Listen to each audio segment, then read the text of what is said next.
Piensa en el tiempo, ese concepto tan escurridizo que parece deslizarse entre los dedos. Ahora, intenta multiplicar el tiempo por 100, por 1000, por 1.000.000. Aún no llegas. La Tierra tiene aproximadamente 4.540 millones de años de existencia. Para que te hagas una idea, si toda la historia de nuestro planeta fuera un reloj de 24 horas, la aparición de los humanos modernos ocurriría solo en el último medio segundo antes de la medianoche. Todo lo que hemos construido, toda nuestra historia, es apenas un parpadeo, una mota de polvo en el vasto e inimaginable calendario cósmico. Imagina la inmensidad de lo que te has perdido. Bienvenidos una vez más a Duerme Conciencia, el espacio donde desentrañamos los misterios del universo y de nuestro propio hogar. No para mantenerte despierto, sino para invitarte a un viaje profundo que te llevará a soñar con el cosmos. Antes de que empecemos a movernos en el tiempo, a viajar a la cuna de nuestro mundo, solo te pido una cosa. Ponte cómodo, respira profundo, y si encuentras este viaje fascinante, si te ayuda a relajarte y a aprender, considera suscribirte al canal. Dale a ese botón de me gusta para que podamos seguir compartiendo estas historias y déjanos un comentario contándonos qué otro misterio científico te gustaría que exploremos. Tu apoyo es la energía que nos permite seguir viajando por la ciencia. Ahora sí, cerremos los ojos de lo cotidiano y abramos los ojos del conocimiento. El infierno en formación. El primer capítulo de esta épica historia no es bonito, para nada. Olvídate de los mares azules y los verdes prados. La Tierra en sus inicios era, literalmente, un infierno fundido. Hablamos de León Jádico, un nombre que proviene de Hades, el dios griego del inframundo. Es el periodo más antiguo, comenzando justo después de la acreción planetaria, hace unos 4.540 millones de años. ¿Qué estaba sucediendo? Nuestro planeta era una bola incandescente de roca fundida, donde la temperatura superaba los 1.200 grados Celsius. El calor venía de varias fuentes. Primero, el bombardeo constante de meteoritos y asteroides que seguían golpeando la superficie. Cada impacto liberaba una energía tremenda, manteniendo el exterior del planeta en un estado líquido. Segundo, y más importante, la desintegración de elementos radiactivos dentro del núcleo. El uranio, el torio, el potasio, al descomponerse, liberaban calor. Es un proceso que aún ocurre hoy y es lo que impulsa la tectónica de placas. Pero en aquel entonces, la concentración era mucho mayor. En medio de este caos hirviente, hubo un evento que definiría nuestro destino: la Gran Colisión. La hipótesis más aceptada por la comunidad científica, con evidencia geoquímica sólida, sugiere que poco después de su formación, un protoplaneta del tamaño de Marte, al que llamamos Theia, colisionó con la joven Tierra. No fue un roce, fue un impacto descomunal, a una velocidad de unos 40.000 kilómetros por hora. Esta catástrofe vaporizó la capa externa de la Tierra y la mayor parte de Theia. Los escombros y el material fundido salieron disparados al espacio, quedaron atrapados en la órbita terrestre y con el tiempo se unieron por la fuerza de la gravedad. El resultado: nuestra Luna. Este evento no solo nos dio una preciosa compañera nocturna, sino que también tuvo consecuencias cruciales. La Luna, al ser tan grande en comparación con la Tierra, ayudó a estabilizar el eje de rotación de nuestro planeta. Sin esa estabilidad, la inclinación de la Tierra cambiaría caóticamente, lo que provocaría variaciones climáticas extremas e impredecibles, quizás imposibilitando la evolución de la vida compleja. Nuestro ciclo de estaciones y la relativa calma climática que conocemos se la debemos a ese antiguo y violento choque. Continuando con el Jádico, la atmósfera primigenia era tóxica, una mezcla irrespirable de gases volcánicos como el metano, el amoníaco y enormes cantidades de dióxido de carbono y vapor de agua. No había oxígeno libre. El cielo no era azul, sino probablemente de un color anaranjado o rojizo, denso y sofocante. La Tierra estaba envuelta en esta capa gaseosa que creaba un efecto invernadero masivo, manteniendo la superficie caliente. Sin embargo, a medida que el bombardeo de asteroides disminuyó y la Tierra comenzó a enfriarse lentamente, el vapor de agua en esa atmósfera densa empezó a condensarse. Y aquí llegamos a uno de los momentos más dramáticos e importantes de la historia planetaria: la formación de los océanos. Imagina que estás viendo el planeta desde el espacio. A lo largo de millones de años, la temperatura baja lo suficiente como para que las nubes de vapor se conviertan en lluvia. Pero no fue una llovizna suave, fueron tormentas épicas que duraron literalmente miles de años. El agua caía sobre la corteza caliente y se evaporaba de nuevo, volviendo a subir a la atmósfera, para luego volver a caer. Fue un ciclo interminable hasta que la superficie se enfrió lo suficiente como para mantener el agua en estado líquido de forma permanente. Así nacieron los primeros océanos, que eran calientes, ácidos y turbios, pero que contenían en su seno el potencial de la vida. Este enfriamiento y la aparición del agua marcan el final del Jádico y el comienzo del siguiente gran capítulo, el Eón Arcaico, que se extiende desde hace unos 4.000 millones hasta hace 2.500 millones de años. En el Arcaico, la superficie terrestre se endureció lo suficiente para que se formara la primera corteza sólida, aunque aún era muy delgada y estaba fragmentada. Aquí es donde se ponen en marcha los motores geológicos que definen a la Tierra. La tectónica de placas primitiva comenzó su danza. La diferencia con la tectónica moderna es que el proceso era más rápido y la corteza se reciclaba más eficientemente, debido a las temperaturas internas más altas. Fue en este periodo, entre colisiones, erupciones y subducciones, donde una placa se mete debajo de otra, que se formaron los primeros continentes. No eran los continentes que conocemos, sino pequeños fragmentos de tierra, islas y masas continentales más pequeñas que llamamos cratones. El agua ya cubría la mayor parte del planeta, y estas masas de tierra eran los únicos puntos secos. Pero la verdadera revolución del Arcaico no fue geológica, sino bioquímica. Fue en las aguas de esos océanos primitivos, turbulentos y ricos en minerales, donde surgió la vida. Este misterioso proceso es conocido como abiogénesis, el paso de la no vida a la vida. Las teorías sugieren que, bajo condiciones extremas, la energía de los rayos, el calor de las chimeneas volcánicas submarinas o incluso la radiación ultravioleta del Sol, ya que no había capa de ozono, actuaron sobre las moléculas orgánicas simples. Imagínate un escenario submarino, chimeneas hidrotermales. Estos son respiraderos volcánicos en el lecho oceánico que arrojan agua sobrecalentada y cargada de sustancias químicas y minerales. Es un ambiente oscuro, caliente y químico. Los científicos creen que estos lugares proporcionaron el entorno ideal y la energía necesaria para que los bloques de construcción de la vida, como los aminoácidos y los nucleótidos, se ensamblaran en estructuras más complejas, hasta formar la primera célula capaz de replicarse, y así, hace aproximadamente 3.700 millones de años, en algún rincón de ese vasto océano, apareció nuestro ancestro común. Eran organismos unicelulares, procariotas y anaeróbicos. Procariotas significa que no tenían un núcleo celular definido, eran simples y eficientes. Anaeróbicos significa que no necesitaban y de hecho no toleraban el oxígeno libre, porque como te dije, en el Arcaico simplemente no existía. La evidencia de esta vida temprana se encuentra en unas estructuras de roca llamadas estromatolitos. Son formaciones rocosas en capas que se crean por el crecimiento de colonias de cianobacterias, también conocidas como algas verdeazuladas. Los estromatolitos más antiguos se han encontrado en Groenlandia y Australia, y son la prueba palpable de que la vida ya estaba ocupando su lugar en el planeta. El gran cambio en la evolución de la Tierra vendría con la aparición de la fotosíntesis. Los primeros organismos, llamados quimiótrofos, obtenían energía de la oxidación de compuestos químicos. Pero en algún momento de ese vasto eón arcaico, unos organismos desarrollaron la capacidad de usar la energía del Sol para convertir el dióxido de carbono y el agua en azúcares, liberando un subproducto que cambiaría el mundo para siempre, el oxígeno.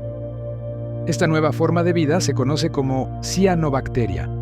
Fue el primer gran motor biológico del planeta, el que comenzó a fabricar la atmósfera tal como la conocemos. Al principio, el oxígeno que liberaban no se acumulaba en el aire, reaccionaba inmediatamente con el hierro disuelto en los océanos. Esto produjo inmensas cantidades de óxido de hierro, que se precipitó al fondo marino. Geológicamente, esto es fascinante, porque estos depósitos crearon las formaciones de hierro en bandas o bife, por sus siglas en inglés, que son las principales fuentes de hierro de las que hoy extraemos el metal para construir nuestra civilización. Piensa en ello. Los edificios, los autos, las herramientas, todo lo que está hecho de hierro, es un testimonio de la primera gran limpieza de los océanos por parte de los microorganismos. Una vez que todo el hierro disuelto se oxidó, el oxígeno libre comenzó a burbujear fuera del agua y a ascender a la atmósfera. Este lento pero inexorable proceso, conocido como la gran oxidación o la catástrofe del oxígeno, es quizás el evento ambiental más drástico en la historia del planeta. Marca el final del Eón arcaico y el comienzo del Eón proterozoico hace 2.500 millones de años hasta 541 millones de años. Para nosotros, el oxígeno es esencial, es la base de nuestra existencia, pero para la mayoría de las formas de vida anaeróbicas que dominaban el planeta en ese momento, el oxígeno era un veneno mortal. El oxígeno es altamente reactivo y daña las estructuras celulares que no están adaptadas para manejarlo. La gran oxidación fue, por lo tanto, la primera gran extinción masiva de la historia. Cientos de millones de organismos, la inmensa mayoría de la vida en la Tierra, fueron aniquilados por este gas que hoy nos mantiene vivos. Pero la vida es tenaz. Algunas especies de bacterias sobrevivieron al retirarse a entornos donde el oxígeno no podía penetrar, como el fondo del sedimento o áreas geológicamente aisladas, y otras evolucionaron para no solo tolerar el oxígeno, sino para usarlo en su metabolismo. Esto fue un salto evolutivo gigantesco. Usar oxígeno en la respiración celular es mucho más eficiente energéticamente que el metabolismo anaeróbico. Es lo que permitió a la vida dar el salto de los organismos unicelulares sencillos a las estructuras complejas que vendrían después.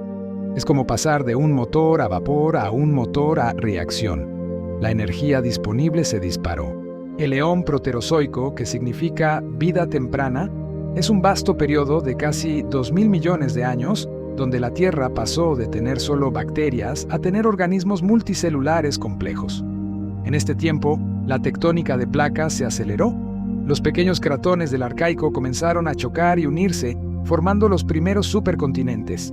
El primer supercontinente bien documentado fue Columbia, o Nuna, que se ensambló hace unos 1.800 millones de años. Luego se fragmentó y mucho más tarde se formó Rodinia hace unos 1.100 millones de años. Estos ciclos de formación y ruptura de supercontinentes tienen un impacto monumental en el clima global, en el nivel del mar y en la evolución de la vida, un concepto que llamamos el ciclo supercontinental. Cuando los continentes se unen, la mayor parte de la masa de tierra se concentra, lo que reduce la cantidad de costa y aumenta la aridez en el interior. Cuando se rompen, se crea más costa y más actividad volcánica, lo que a menudo lleva a periodos más cálidos. Fue durante la existencia de Rodinia, o poco después de su fragmentación, que el planeta experimentó quizás su evento climático más extremo, la Tierra bola de nieve. Hay dos grandes episodios de glaciación que se dieron en el Proterozoico tardío, hace unos 717 millones y 640 millones de años.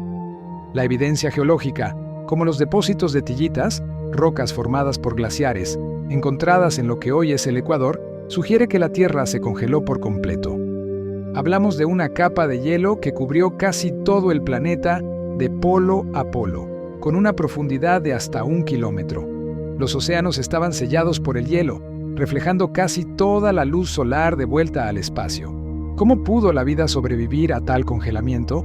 Se cree que la vida se mantuvo alrededor de esas chimeneas hidrotermales submarinas, donde el calor geológico mantenía pequeñas bolsas de agua líquida.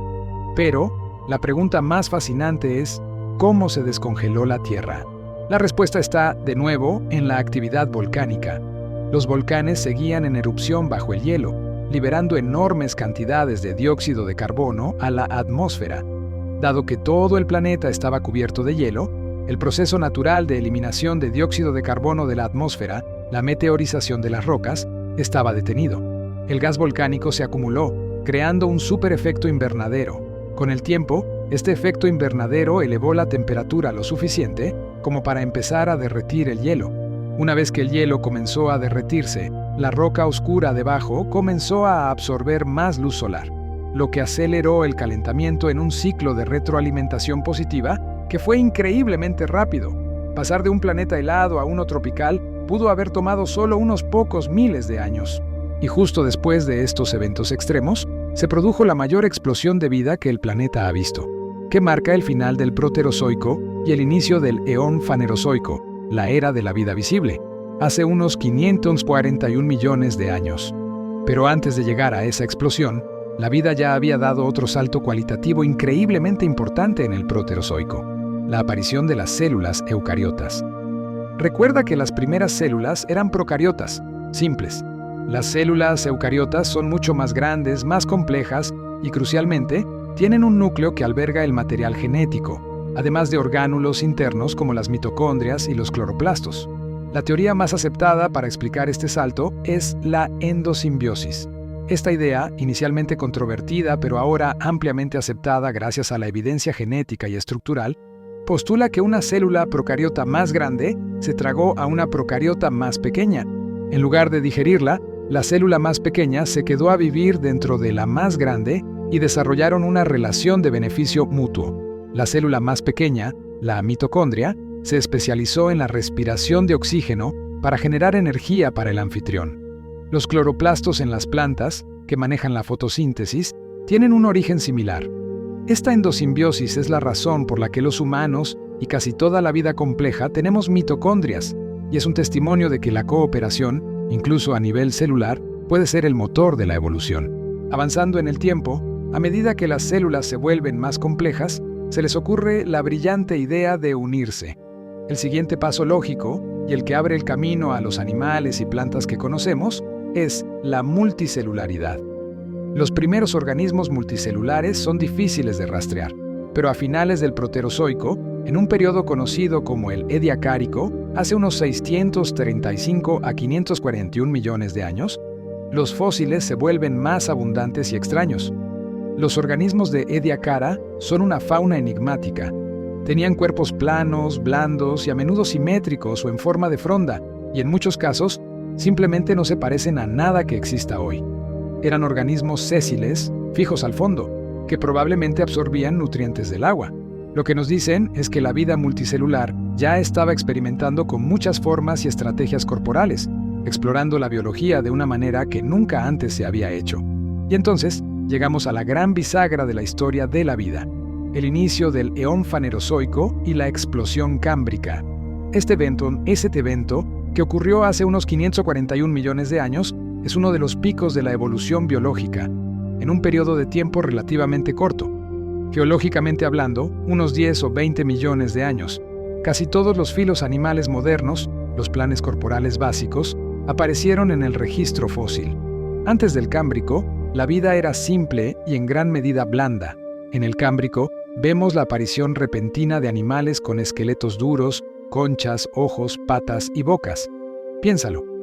Los trilobites, parientes extintos de los artrópodos, los arqueociátidos, los primeros constructores de arrecifes, y depredadores extraños y temibles como el Anomalocaris, una criatura de casi 1 metro de largo con grandes ojos y apéndices de agarre.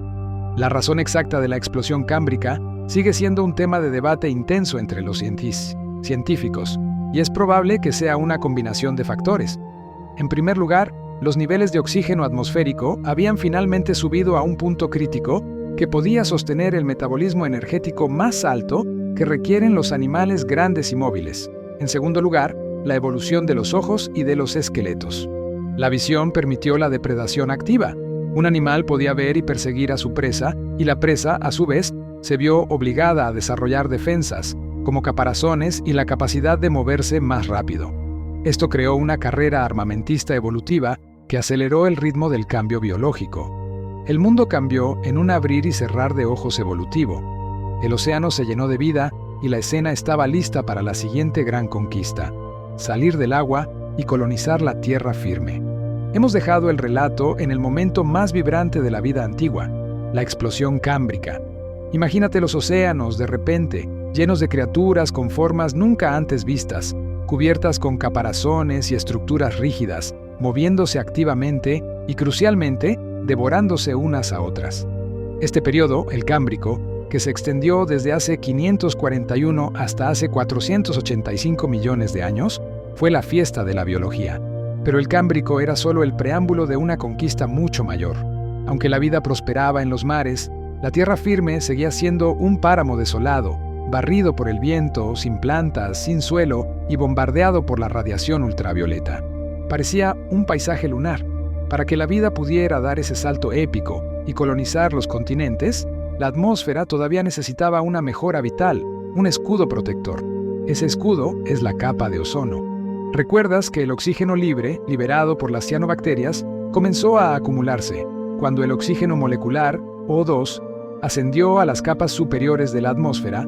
La intensa radiación ultravioleta del Sol provocó una reacción fotoquímica, rompiendo algunas moléculas de O2 y permitiendo que se recombinaran en ozono O3. Este ozono formó una capa que funciona como un filtro solar gigantesco, absorbiendo gran parte de esa radiación dañina que es letal para las estructuras de ADN. Sin este filtro, cualquier organismo que intentara aventurarse fuera del agua sería frito en cuestión de minutos.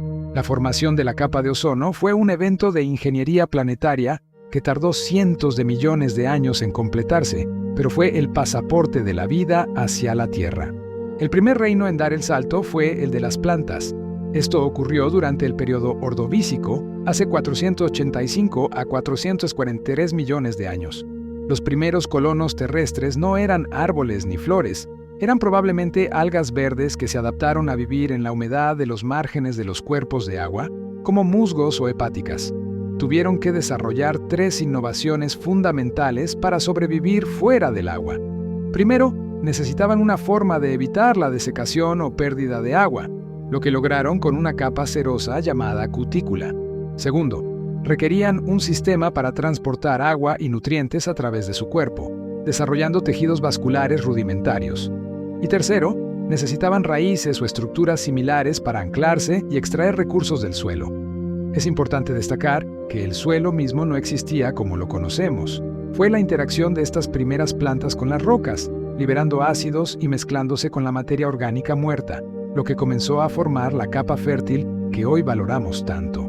Mientras la vida vegetal comenzaba su lenta pero firme expansión por la Tierra, en los océanos, el Ordovícico fue la época de los invertebrados marinos gigantes. Imagínate cefalópodos con conchas rectas que medían hasta 10 metros, como el Cameroceras, acechando en las profundidades. Los trilobites seguían siendo abundantes y surgieron los primeros peces sin mandíbula o agnatos con armaduras óseas que los protegían. Eran más bien peces extraños, con bocas redondas y succión. Pero este periodo de prosperidad se vio truncado por el primer gran evento de extinción masiva del Fanerozoico, la extinción del Ordovícico silúrico, hace unos 443 millones de años. La causa principal fue una glaciación severa, similar a una mini tierra bola de nieve. Se cree que la proliferación de la vida vegetal en la Tierra, al absorber grandes cantidades de dióxido de carbono de la atmósfera para la fotosíntesis, pudo haber ayudado a enfriar el planeta, desencadenando la formación de grandes capas de hielo. Cuando el agua se congeló en los casquetes polares, el nivel del mar descendió drásticamente, destruyendo los vastos hábitats de aguas poco profundas, donde vivía la mayoría de la vida marina. Se estima que desapareció cerca del 85% de las especies marinas. El planeta se recuperó y entramos en el periodo silúrico, hace 443 a 419 millones de años, que es una época de estabilidad y calentamiento. Los niveles del mar volvieron a subir y los arrecifes de coral comenzaron a formarse en su versión moderna. La vida vegetal avanzó. Las primeras plantas vasculares que podían transportar agua más eficientemente permitieron el crecimiento de vegetación más alta. Y por supuesto, donde hay plantas, los animales no tardan en seguirlas. Los primeros animales terrestres en hacer su aparición fueron los artrópodos, criaturas con un exoesqueleto que les brindaba soporte y protección contra la deshidratación. Hablamos de milpies, arácnidos y ancestros de los insectos, que inicialmente se alimentaban de la materia vegetal en descomposición. Luego viene el periodo devónico, hace 419 a 359 millones de años, que es conocido como la Edad de los Peces. En los océanos, los peces evolucionaron a una velocidad asombrosa. Aparecieron los peces con mandíbula, un avance evolutivo tan importante que no se puede exagerar. Las mandíbulas permitieron a los peces no solo succionar, sino morder y desgarrar, transformándolos de simples carroñeros o filtradores pasivos a depredadores activos. Surgieron los peces cartilaginosos, como los tiburones, y los peces óseos, que dominarían los ecosistemas marinos. Algunos de estos peces óseos desarrollaron aletas lobuladas, carnosas y fuertes, que contenían huesos internos. Mientras la diversidad marina explotaba, la Tierra se estaba transformando en los primeros bosques. Las plantas con semillas y los helechos se extendieron, y esto tuvo un efecto profundo. Un árbol, por ejemplo, el Archaeopteris, se parecía un poco a un pino, pero se reproducía por esporas. Estos árboles no solo crearon los primeros ecosistemas terrestres tridimensionales, sino que sus raíces penetraron profundamente en las rocas, acelerando la meteorización y la formación de suelo a gran escala. Es en este contexto de bosques frondosos y peces con aletas lobuladas que ocurre la transición más milagrosa, el surgimiento de los tetrápodos, animales de 4 extremidades. Los científicos han encontrado notables fósiles de transición, como el Tiktaalik, que tienen características tanto de pez, escamas, aletas, branquias, como de tetrápodo primitivo, un cuello móvil, un cráneo plano y extremidades esqueléticas que se asemejan a brazos o piernas. El Tiktaalik es una prueba científica maravillosa de que el paso de la vida acuática a la terrestre no fue un salto, sino una evolución gradual. Inicialmente, estas extremidades quizás se usaban para moverse en aguas poco profundas, como si estuvieran haciendo flexiones en el barro, buscando presas en los pantanos, antes de que se adaptaran completamente para caminar sobre la tierra. El Devónico terminó con otra extinción masiva, la segunda del Fanerozoico. Fue un evento prolongado, no un único impacto, que duró quizás 20 millones de años. Las causas son complejas, incluyendo posiblemente un enfriamiento global, la caída del nivel del mar y la anoxia oceánica, falta de oxígeno en las profundidades, lo que impactó gravemente a los ecosistemas de arrecifes y a los peces. A esto le siguió el periodo carbonífero, hace 359 a 299 millones de años. Un nombre que, como puedes imaginar, hace referencia a su principal legado geológico, las vastas reservas de carbón que alimentaron la revolución industrial.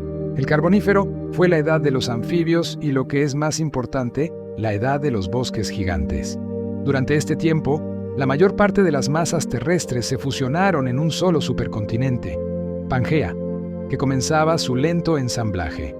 El clima era globalmente cálido y húmedo, perfecto para el crecimiento exuberante de la vegetación en vastas zonas pantanosas.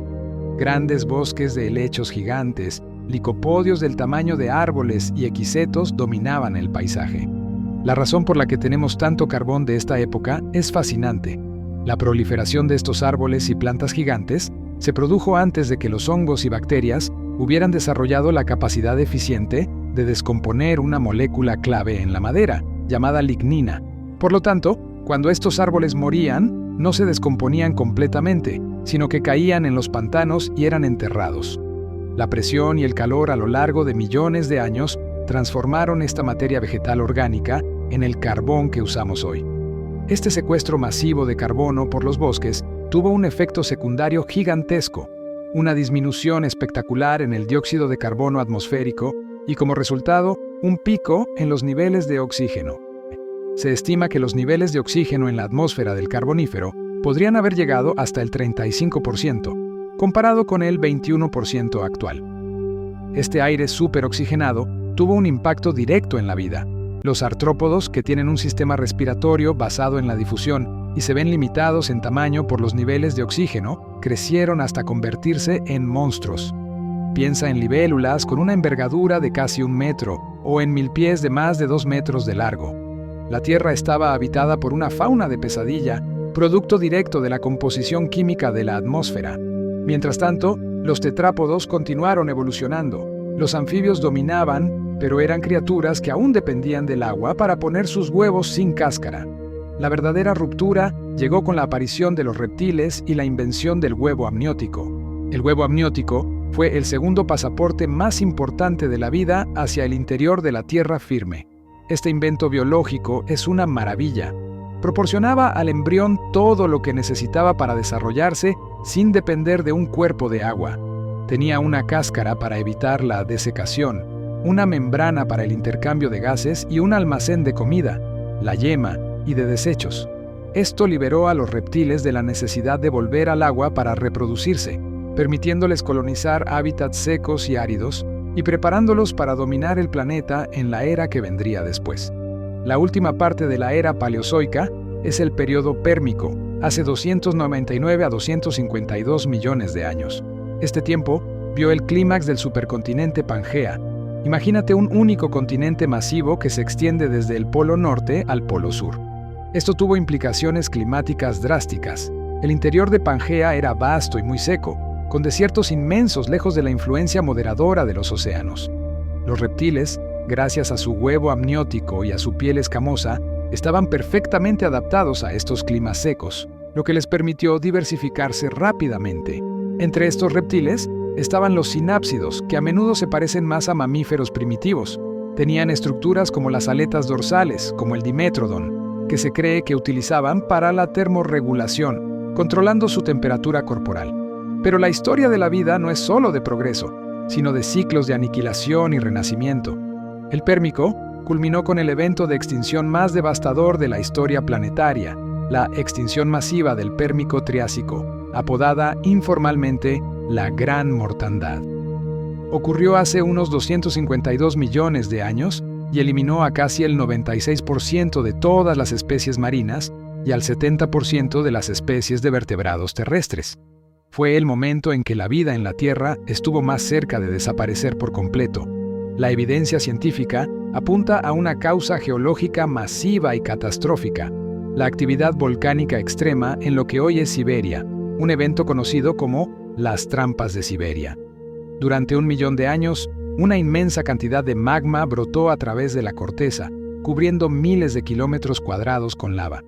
Estas erupciones no solo liberaron enormes cantidades de ceniza y dióxido de azufre, lo que causó un enfriamiento inicial y lluvia ácida, sino que, crucialmente, inyectaron vastas cantidades de dióxido de carbono y metano, un potente gas de efecto invernadero, a la atmósfera. Esto provocó un calentamiento global rápido e intenso, quizás de hasta 10 grados Celsius. En los océanos, el aumento de temperatura redujo drásticamente la capacidad del agua para retener oxígeno, llevando a una anoxia oceánica generalizada en las profundidades. Además, este calentamiento pudo haber desencadenado la liberación de sulfuro de hidrógeno, un gas tóxico, que se elevó desde los océanos anóxicos y envenenó la atmósfera. La combinación de calentamiento global, acidificación del océano y envenenamiento atmosférico fue demasiado para la inmensa mayoría de la vida. El planeta se transformó en un mundo radicalmente diferente y biológicamente casi vacío. La recuperación del ecosistema después de la Gran Mortandad fue lenta, mucho más lenta que después de otras extinciones. Pasaron 10 millones de años antes de que la diversidad de la vida regresara a los niveles anteriores. Sin embargo, esta masiva limpieza biológica dejó nichos ecológicos vacíos, creando una oportunidad evolutiva sin precedentes. Así, la Tierra entró en la era Mesozoica, hace 252 a 66 millones de años, la era de los gigantes y el tiempo en que un grupo de reptiles se haría con el dominio del planeta. Los dinosaurios. La era Mesozoica se divide en 3 periodos: el Triásico, el Jurásico y el Cretácico. El periodo Triásico, hace 252 a 201 millones de años, es la época de la recuperación. Los pocos supervivientes de la extinción del Pérmico comenzaron a diversificarse. Los arcosaurios, un grupo que incluye a los cocodrilos, pterosaurios, dinosaurios y aves, se convirtieron en los reptiles dominantes en la Tierra.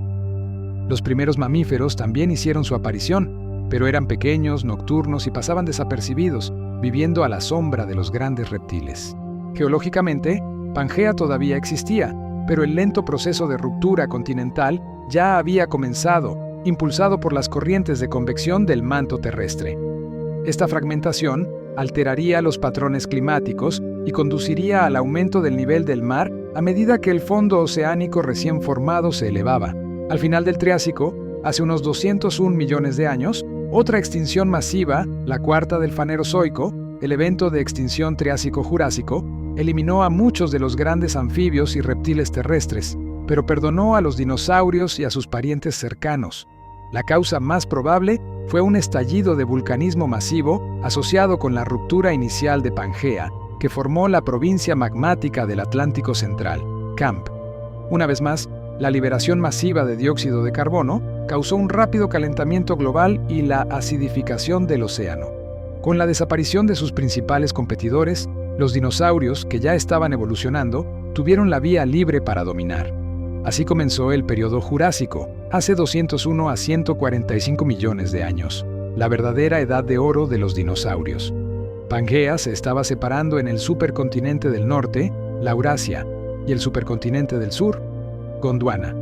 Esto creó nuevos océanos y costas, aumentando la diversidad biológica. El clima siguió siendo cálido y húmedo, perfecto para el crecimiento de gimnospermas como las coníferas y las cícadas, que formaron vastos bosques. En este periodo, los saurópodos herbívoros alcanzaron tamaños colosales. Piensa en el Brachiosaurus o el Diplodocus, criaturas tan grandes que su metabolismo, su sistema circulatorio y su esqueleto desafían nuestra comprensión de la fisiología animal. La evolución de un tamaño tan grande fue probablemente una defensa contra los depredadores carnívoros, como el famoso Allosaurus. La competencia entre depredador y presa impulsó esta escalada de tamaño. Un evento evolutivo importantísimo del Jurásico fue la aparición de las aves. El fósil del Archaeopteryx, un animal con plumas y alas, pero con dientes, garras y una cola ósea larga, es el vínculo científico clave que demuestra que las aves son, de hecho, dinosaurios terópodos altamente modificados. El desarrollo del vuelo permitió a este linaje acceder a nichos ecológicos completamente nuevos. Finalmente, llegamos al periodo Cretácico, hace 195 a 66 millones de años, el final de la era Mesozoica. Los continentes se parecían cada vez más a los de hoy, y las temperaturas globales eran tan cálidas que no había casi hielo en los polos. El nivel del mar era muy alto, inundando gran parte de los continentes y creando extensos mares interiores. La vida vegetal experimentó una revolución con el surgimiento de las angiospermas, o plantas con flores. Esta es la forma de vida vegetal dominante en el planeta hoy. Las flores ofrecían una forma de reproducción mucho más eficiente y rápida que las esporas o los conos. Su éxito se debió a la coevolución con los insectos, que actuaban como polinizadores. Esta asociación mutuamente beneficiosa impulsó la diversificación tanto de las plantas como de los insectos a una escala masiva. Imagínate el paisaje volviéndose verde, con flores de colores y zumbando con abejas, mariposas y escarabajos. Los dinosaurios, como el Tyrannosaurus Rex y el Triceratops, reinaron hasta el final. Los océanos estaban llenos de grandes reptiles marinos, como los ictiosaurios y los plesiosaurios, y los cielos eran dominio de los pterosaurios. Y entonces, hace 66 millones de años, la historia de la Tierra se encontró con su destino más famoso, la extinción masiva del Cretácico-Paleógeno, KPG. Esta fue la catástrofe que puso fin al reinado de los dinosaurios no avianos y a casi 3/4 partes de las especies de plantas y animales del planeta. La evidencia es abrumadora y específica. Un asteroide de unos 10 a 15 kilómetros de diámetro impactó la Tierra en lo que hoy es la península de Yucatán, México. Este impacto creó el cráter de Chicxulub. La energía liberada por el choque fue equivalente a miles de millones de bombas atómicas. La explosión inicial provocó incendios forestales generalizados, tsunamis gigantescos y una onda de choque sísmica que recorrió todo el planeta. Pero el verdadero asesino fue el invierno de impacto. El impacto vaporizó grandes cantidades de roca, incluyendo sulfatos y carbonatos, enviando una gigantesca nube de polvo, hollín y aerosoles a la atmósfera superior. Esta capa bloqueó la luz solar durante meses, sumergiendo al planeta en una oscuridad global. Las plantas, la base de la cadena alimentaria, murieron. Los dinosaurios herbívoros, sin comida, colapsaron, y con ellos los grandes carnívoros. Solo sobrevivieron los animales que podían refugiarse, sobrevivir con pocos recursos, o los que podían hibernar como pequeños reptiles, anfibios, algunas aves y, crucialmente, los mamíferos pequeños. La vida, una vez más, se había reducido, y una vez más, el nicho que dejó el desastre cósmico estaba listo para ser llenado por los supervivientes. La era cenozoica, nuestra era, estaba a punto de comenzar. Hemos presenciado el cataclismo cósmico que terminó con el reinado de los dinosaurios, dejando un planeta radicalmente alterado y un vasto escenario biológico listo para la vida que sobrevivió. Con el impacto del asteroide en Chicxulub, la Tierra abandonó la era mesozoica, la era de la vida media, y entró en la era cenozoica hace 66 millones de años hasta el presente, la era de la vida nueva y, por supuesto, la edad de los mamíferos. El mundo posimpacto que marca el inicio del Paleógeno, fue un lugar sombrío y desolado. La oscuridad y el frío del invierno de impacto duraron meses, pero luego, el dióxido de carbono liberado por la roca vaporizada creó un efecto invernadero intenso que llevó a un periodo de calentamiento global rápido. La vida que pudo resistir el frío inicial y luego el calor posterior fue la que heredó el planeta.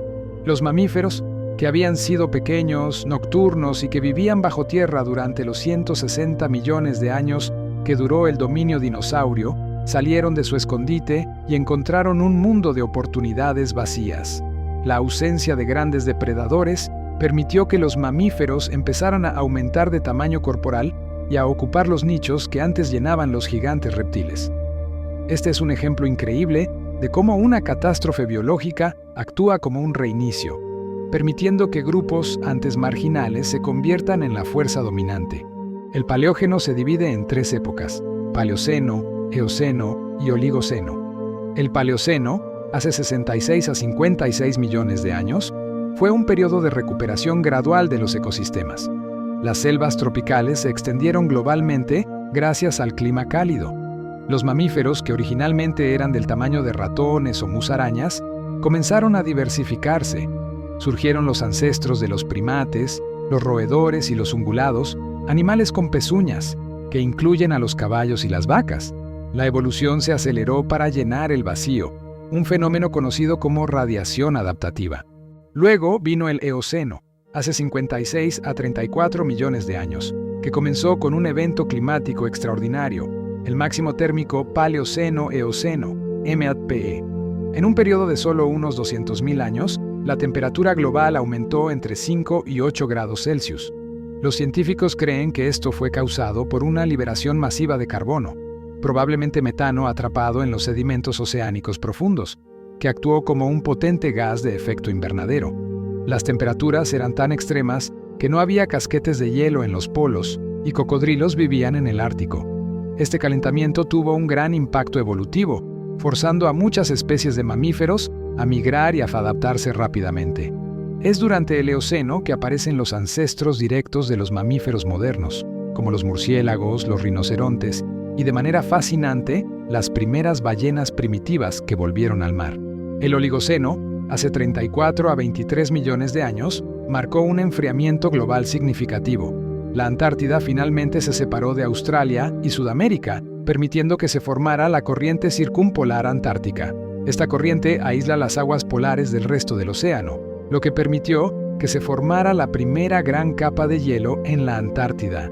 Este enfriamiento global transformó los vastos bosques del Eoceno en pastizales abiertos y sabanas, especialmente en América del Norte y Eurasia. Este nuevo hábitat impulsó la evolución de los mamíferos corredores y aquellos adaptados a pastar, como los caballos primitivos y los camellos, y con ellos, los grandes depredadores que los cazaban. Después del Paleógeno, entramos en el Neógeno, hace 23 millones de años hasta 2.58 millones de años, que incluye las épocas del Mioceno y el Plioceno. Este periodo está marcado por la geología y el clima que conocemos hoy. Durante el Mioceno, hace 23 a 5.3 millones de años, la tectónica de placas siguió remodelando el planeta. La colisión de la placa africana con la euroasiática levantó los Alpes en Europa. Más importante aún, la colisión de la India con Asia continuó impulsando la elevación del Himalaya y la meseta tibetana. Esta gigantesca elevación montañosa tuvo un impacto profundo en el clima global. Al exponer grandes cantidades de roca fresca a la meteorización, la descomposición por el clima, se eliminó más dióxido de carbono de la atmósfera. Esta reducción de CO2 intensificó el enfriamiento que había comenzado en el Oligoceno, llevando a la expansión global de los pastizales. Las hierbas, que son plantas increíblemente resistentes y de crecimiento rápido, se diversificaron enormemente. Para comer hierbas, los herbívoros tuvieron que desarrollar dientes más altos y resistentes porque la sílice presente en las hierbas es muy abrasiva. Es en este entorno de sabanas y bosques dispersos, en el este de África, donde se desarrolla una historia que nos toca muy de cerca: la evolución de los homínidos. Los primates arborícolas, al tener que pasar más tiempo en el suelo buscando comida, comenzaron a experimentar con la bipedestación, el caminar sobre 2 piernas. El Plioceno, hace 5.3 a 2.58 millones de años, vio cómo los continentes asumían casi sus posiciones actuales. Un evento geográfico crucial fue el cierre del Istmo de Panamá, que conectó América del Norte y América del Sur. Este evento no fue solo un puente de tierra, fue un intercambio biológico masivo, donde especies de un continente se encontraron con especies del otro, con resultados evolutivos mixtos. Pero el cierre del istmo también tuvo una consecuencia climática global. Al desviar las corrientes oceánicas, como la corriente del Golfo, se redistribuyó el calor, lo que contribuyó a la humedad y el calentamiento en el Atlántico Norte. Esta humedad fue crucial para la posterior formación de las vastas capas de hielo en el hemisferio norte. Los patrones climáticos se volvieron cada vez más extremos. Y con el final del Plioceno, entramos en la última era geológica, el Cuaternario, hace 2.58 millones de años hasta el presente. Esta es la edad de hielo, el tiempo de la glaciación. El Cuaternario se divide en dos épocas, el Pleistoceno y el Holoceno. El Pleistoceno, hace 2.58 millones a 11.700 años, es la época de los ciclos glaciales e interglaciales. No fue una única y larga edad de hielo, sino una serie de al menos 50 ciclos de enfriamiento y calentamiento. Durante las fases glaciales, enormes capas de hielo cubrieron vastas extensiones de América del Norte y Eurasia, alcanzando varios kilómetros de espesor en algunos lugares. Esto causó una caída masiva del nivel del mar, de hasta 120 metros, ya que grandes cantidades de agua oceánica se almacenaban en forma de hielo. Estas bajadas del nivel del mar exponían los puentes de tierra, como el de Beringia que conectaba Asia con América, permitiendo la migración de animales y, eventualmente, de los primeros humanos a América. La causa de estos ciclos glaciales se explica por los ciclos de Milankovitch. Este es uno de los descubrimientos más elegantes y verificables de la paleoclimatología. Estos ciclos describen variaciones predecibles y lentas en la órbita terrestre y la inclinación de su eje. Hay tres factores principales: la excentricidad de la órbita, qué tan circular o elíptica es la órbita, la oblicuidad, la inclinación del eje de la Tierra, y la precesión, el bamboleo del eje de la Tierra.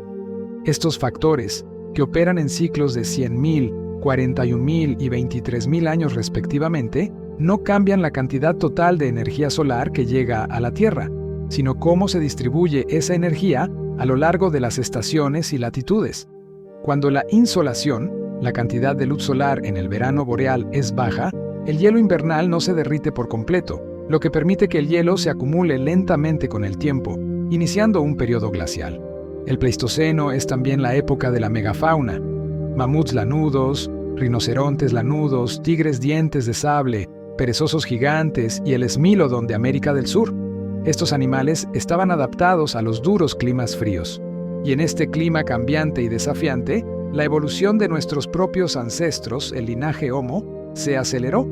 La necesidad de cazar la megafauna, de hacer frente a los inviernos fríos y de migrar a través de diferentes paisajes, seleccionó la inteligencia, la cooperación social y la capacidad de fabricar herramientas complejas. La aparición de Homo sapiens en África, hace unos 300.000 años, fue el resultado de miles de millones de años de evolución biológica y geológica que culminaron en un primate capaz de manipular el entorno. Finalmente, hace unos 11.700 años, el planeta salió de la última gran edad de hielo. Las vastas capas de hielo retrocedieron. El nivel del mar se elevó rápidamente e inundó las tierras costeras. El clima se estabilizó en condiciones cálidas y húmedas. Entramos en la época actual, el Holoceno. El Holoceno se define por la estabilidad climática que permitió una cosa sin precedentes: el desarrollo de la civilización humana. El clima estable facilitó la agricultura, lo que a su vez permitió el asentamiento, el excedente de alimentos y la especialización laboral, que son los pilares de las sociedades complejas. Toda nuestra historia registrada, desde la invención de la rueda hasta la exploración espacial, ocurrió en este breve y singular momento de calma geológica y climática. El ser humano pasó de ser un nómada cazador-recolector a un constructor de imperios en un parpadeo de tiempo geológico. Sin embargo, el Holoceno no es el final de nuestra historia. De hecho, estamos presenciando su fin. Muchos científicos y geólogos argumentan que las actividades humanas han tenido un impacto tan profundo en el planeta que hemos marcado el inicio de una nueva época geológica, el Antropoceno. Aunque el término aún no está formalmente ratificado por las autoridades geológicas, el concepto es poderoso. Piensa en los marcadores geológicos que dejaremos para el futuro, el estrato del Antropoceno. Ya estamos dejando capas de plásticos en los sedimentos oceánicos, partículas de ceniza de la combustión de combustibles fósiles y niveles detectables de radionucleidos esparcidos por las pruebas nucleares de mediados del siglo XX. Estos rastros, cuando los geólogos del futuro analicen las rocas, serán una clara firma de nuestra existencia. El impacto más significativo del Antropoceno es el cambio climático acelerado. Al quemar carbón, petróleo y gas, estamos devolviendo a la atmósfera en apenas 200 años el carbono que tardó cientos de millones de años en ser secuestrado por la Tierra. Este aumento de gases de efecto invernadero está revirtiendo la tendencia de enfriamiento natural y llevando al planeta a un estado más cálido, más ácido en los océanos y con patrones climáticos impredecibles. Estamos, en esencia, llevando a cabo un experimento planetario a escala global. Pero la evolución de la Tierra no se detiene con la humanidad. El planeta seguirá cambiando, con o sin nosotros. La tectónica de placas continúa. Los continentes se están moviendo a la velocidad de crecimiento de tus uñas, pero se están moviendo. Dentro de unos 250 a 300 millones de años, la configuración actual de los continentes desaparecerá y se formará un nuevo supercontinente. Se han propuesto varios modelos como Pangea Última o Amasya. Si fuera Pangea Última, el Atlántico se cerraría y América chocaría con África y Eurasia, formando una masa de tierra interior vasta y árida, similar a la Pangea original. Este evento tectónico masivo desencadenará un nuevo ciclo supercontinental con profundas implicaciones para la vida, como una caída en el nivel del mar y un clima más extremo. En un futuro aún más lejano, la Tierra tendrá que enfrentarse a cambios provenientes de nuestro propio Sol. En unos 1.000 millones de años, el Sol habrá agotado una parte significativa de su combustible de hidrógeno en el núcleo y se habrá vuelto entre 10% y 15% más brillante de lo que es hoy. Este aumento de la luminosidad del Sol tendrá efectos catastróficos. El planeta se calentará tanto que la meteorización del dióxido de carbono se acelerará. Las rocas absorberán tanto CO2 que los niveles en la atmósfera caerán por debajo del umbral necesario para que las plantas realicen la fotosíntesis. En ese momento, la vida vegetal morirá. Sin plantas, la vida animal también colapsará por falta de alimento. El planeta se convertirá en un desierto estéril, una tierra muerta antes de que el Sol siquiera comience su agonía final. Finalmente, en unos 5.000 millones de años, el Sol agotará todo el hidrógeno de su núcleo y comenzará a fusionar el helio. Se expandirá dramáticamente hasta convertirse en una gigante roja. Su capa exterior se hinchará, probablemente tragándose a Mercurio, Venus y con una alta probabilidad a la Tierra. Incluso si la Tierra logra escapar de ser engullida por completo, será cocinada por el inmenso calor de la estrella en expansión, y cualquier vestigio de agua o atmósfera se habrá evaporado hace mucho tiempo. Así, la historia de la Tierra, que comenzó como un infierno fundido hace 4.540 millones de años, está destinada a terminar de manera similar, quemada por el calor de su estrella moribunda. Es un recordatorio de que somos parte de un vasto y cíclico universo, donde incluso la existencia de un planeta es un evento temporal entre el nacimiento y la muerte de las estrellas. La próxima vez que mires una roca, un árbol o incluso a otra persona, recuerda que todos somos producto de esta increíble, violenta y larga evolución planetaria. Dejamos nuestro recorrido evolutivo en el umbral del futuro distante, un futuro en el que la vida, tal como la conocemos, habrá sido aniquilada por un Sol en expansión, y el planeta mismo se enfrenta a la posibilidad de ser consumido por la estrella moribunda. Sin embargo, para entender completamente la odisea de la Tierra, debemos hacer una pausa y profundizar en los sistemas internos que han impulsado toda esta incesante transformación geológica y biológica. La evolución no es solo una historia de vida, es una sinfonía de geología, atmósfera e hidrología. Hablemos por un momento de la dinámica interna del planeta, la maquinaria oculta que ha movido continentes, levantado montañas y desencadenado vulcanismo catastrófico. El motor de la Tierra es el calor. ¿Recuerdas que en el eón Jádico, la Tierra estaba fundida debido al impacto y a la radiactividad? Pues bien, El calor interno, impulsado principalmente por la desintegración continua de elementos radiactivos como el uranio, el torio y el potasio en el manto y el núcleo, sigue siendo la fuerza motriz de la tectónica. Este calor crea corrientes de convección en el manto terrestre, un flujo lento pero inexorable de roca sólida y viscosa, actuando como una inmensa olla de sopa que se calienta por debajo. Este movimiento es lo que rompe y mueve la litosfera, la capa rígida que incluye la corteza y la parte superior del manto en las piezas que llamamos placas tectónicas. La tectónica de placas no es solo una característica de la Tierra, es el mecanismo de reciclaje planetario que nos hace únicos en el sistema solar, al menos entre los planetas terrestres. Es lo que mantiene activo el ciclo del carbono, crucial para regular el clima. Donde estas placas interactúan, ocurren los grandes fenómenos geológicos que dan forma a la superficie. Tienes las zonas de subducción, donde una placa oceánica se hunde bajo otra placa. Esta subducción es vital porque recicla la corteza oceánica de vuelta al manto, evitando que la Tierra se hinche.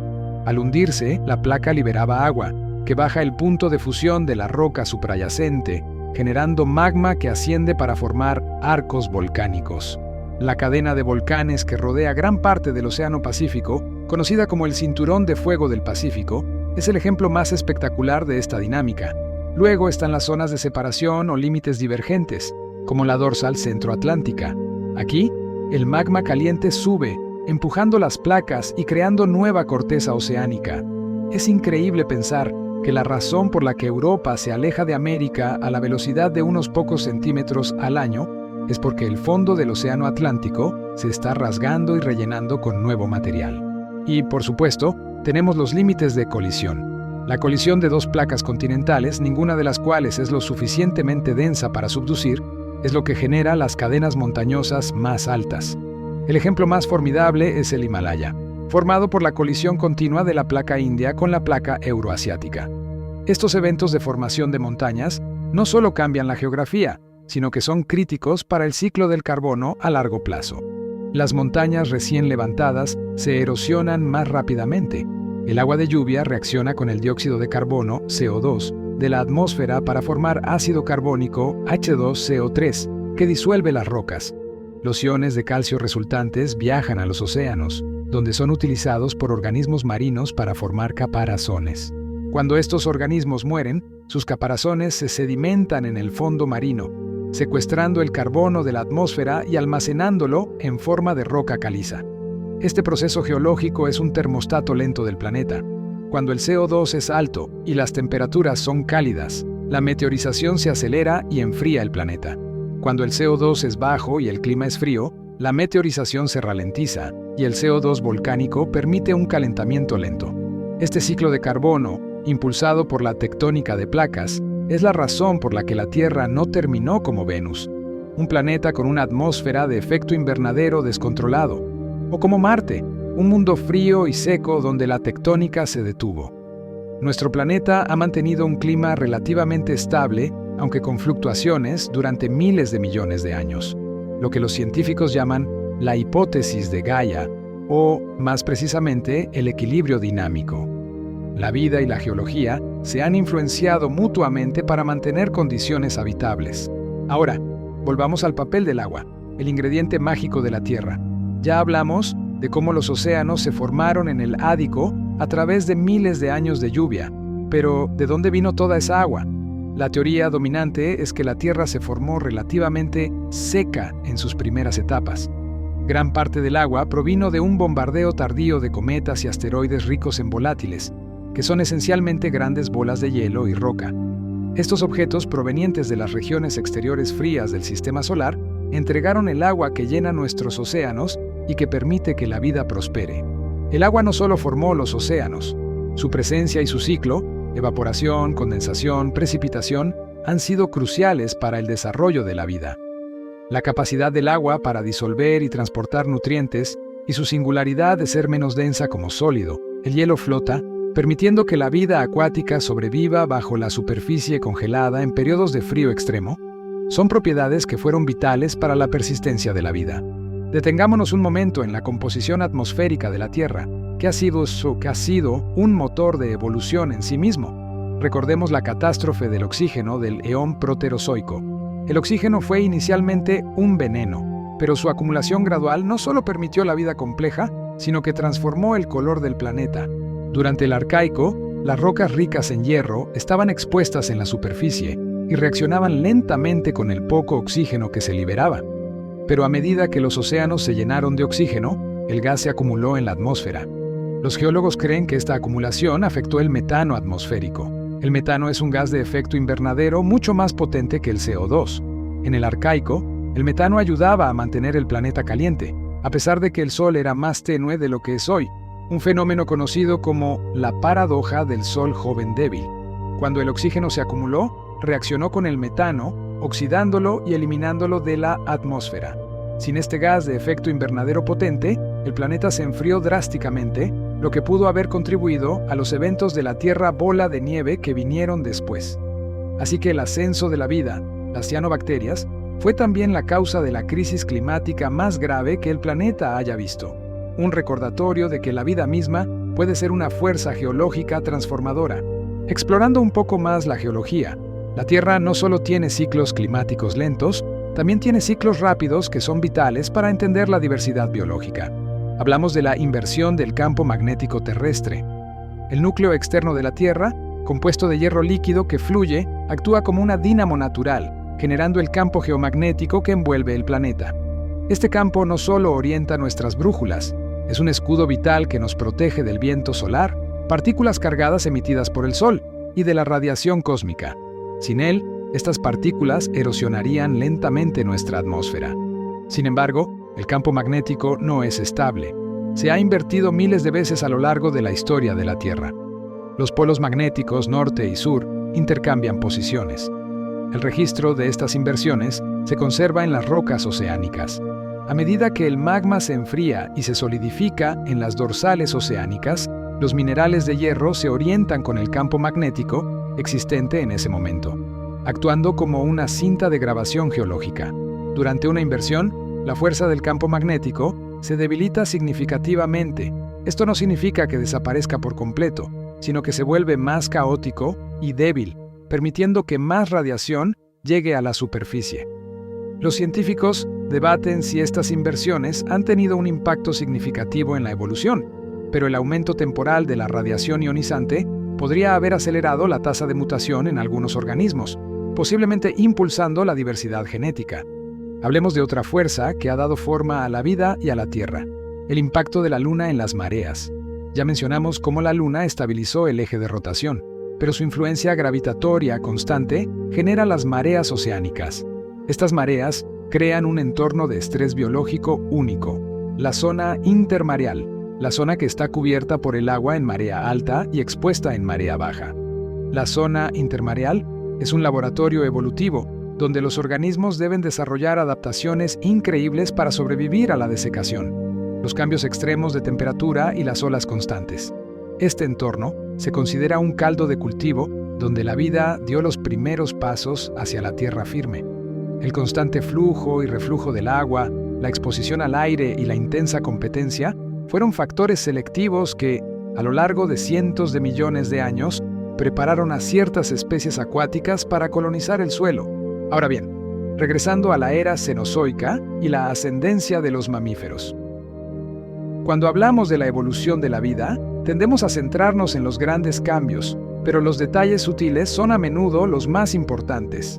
El éxito de los mamíferos se debió, en gran parte, a una serie de características adaptativas. La homeotermia, o ser de sangre caliente, fue una ventaja clave.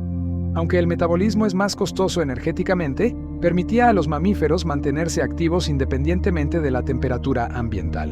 En un mundo post-impacto, donde las fluctuaciones climáticas eran extremas, ser capaz de mantener una temperatura corporal constante permitió una mejor supervivencia nocturna y en ambientes fríos, dando una ventaja crucial sobre los reptiles, muchos de los cuales dependían de la temperatura externa. Otra adaptación fundamental fue el desarrollo del cerebro grande en relación con el tamaño corporal. Los mamíferos, y especialmente los primates, invirtieron mucho en la complejidad neurológica. Esto se relaciona con una mayor sociabilidad, la capacidad de aprender y la flexibilidad de comportamiento. habilidades que fueron esenciales para sobrevivir en ecosistemas en rápida evolución. La crianza de las crías, donde los padres invierten tiempo y energía en el aprendizaje y la protección de pocos descendientes, contrastaba con la estrategia de los reptiles de tener mucha descendencia con poca inversión parental. Esta estrategia mamífera permitió la transmisión de conocimiento y la adaptación cultural, no solo genética. Profundicemos en la evolución de los primates, nuestro propio grupo. La evolución de los primates está intrínsecamente ligada al desarrollo de los bosques tropicales en el Cenozoico temprano. Adaptaciones como los ojos frontales para la visión binocular, que proporciona percepción de profundidad, vital para saltar entre ramas, y los pulgares oponibles, que permiten un agarre de precisión, fueron perfeccionadas para la vida arbórea. La historia de nuestro linaje se aceleró durante el Mioceno y el Plioceno, cuando el enfriamiento global y la expansión de los pastizales africanos rompieron los vastos bosques. Nuestros ancestros primates se vieron obligados a aventurarse fuera de la seguridad del dosel. Esta transición fue el catalizador de la bipedestación. Caminar sobre dos piernas tiene muchas ventajas clave para un homínido en la sabana. Primero, libera las manos para transportar alimentos, herramientas o crías. Segundo, eleva el campo de visión, permitiendo detectar depredadores o fuentes de alimento por encima de la hierba alta.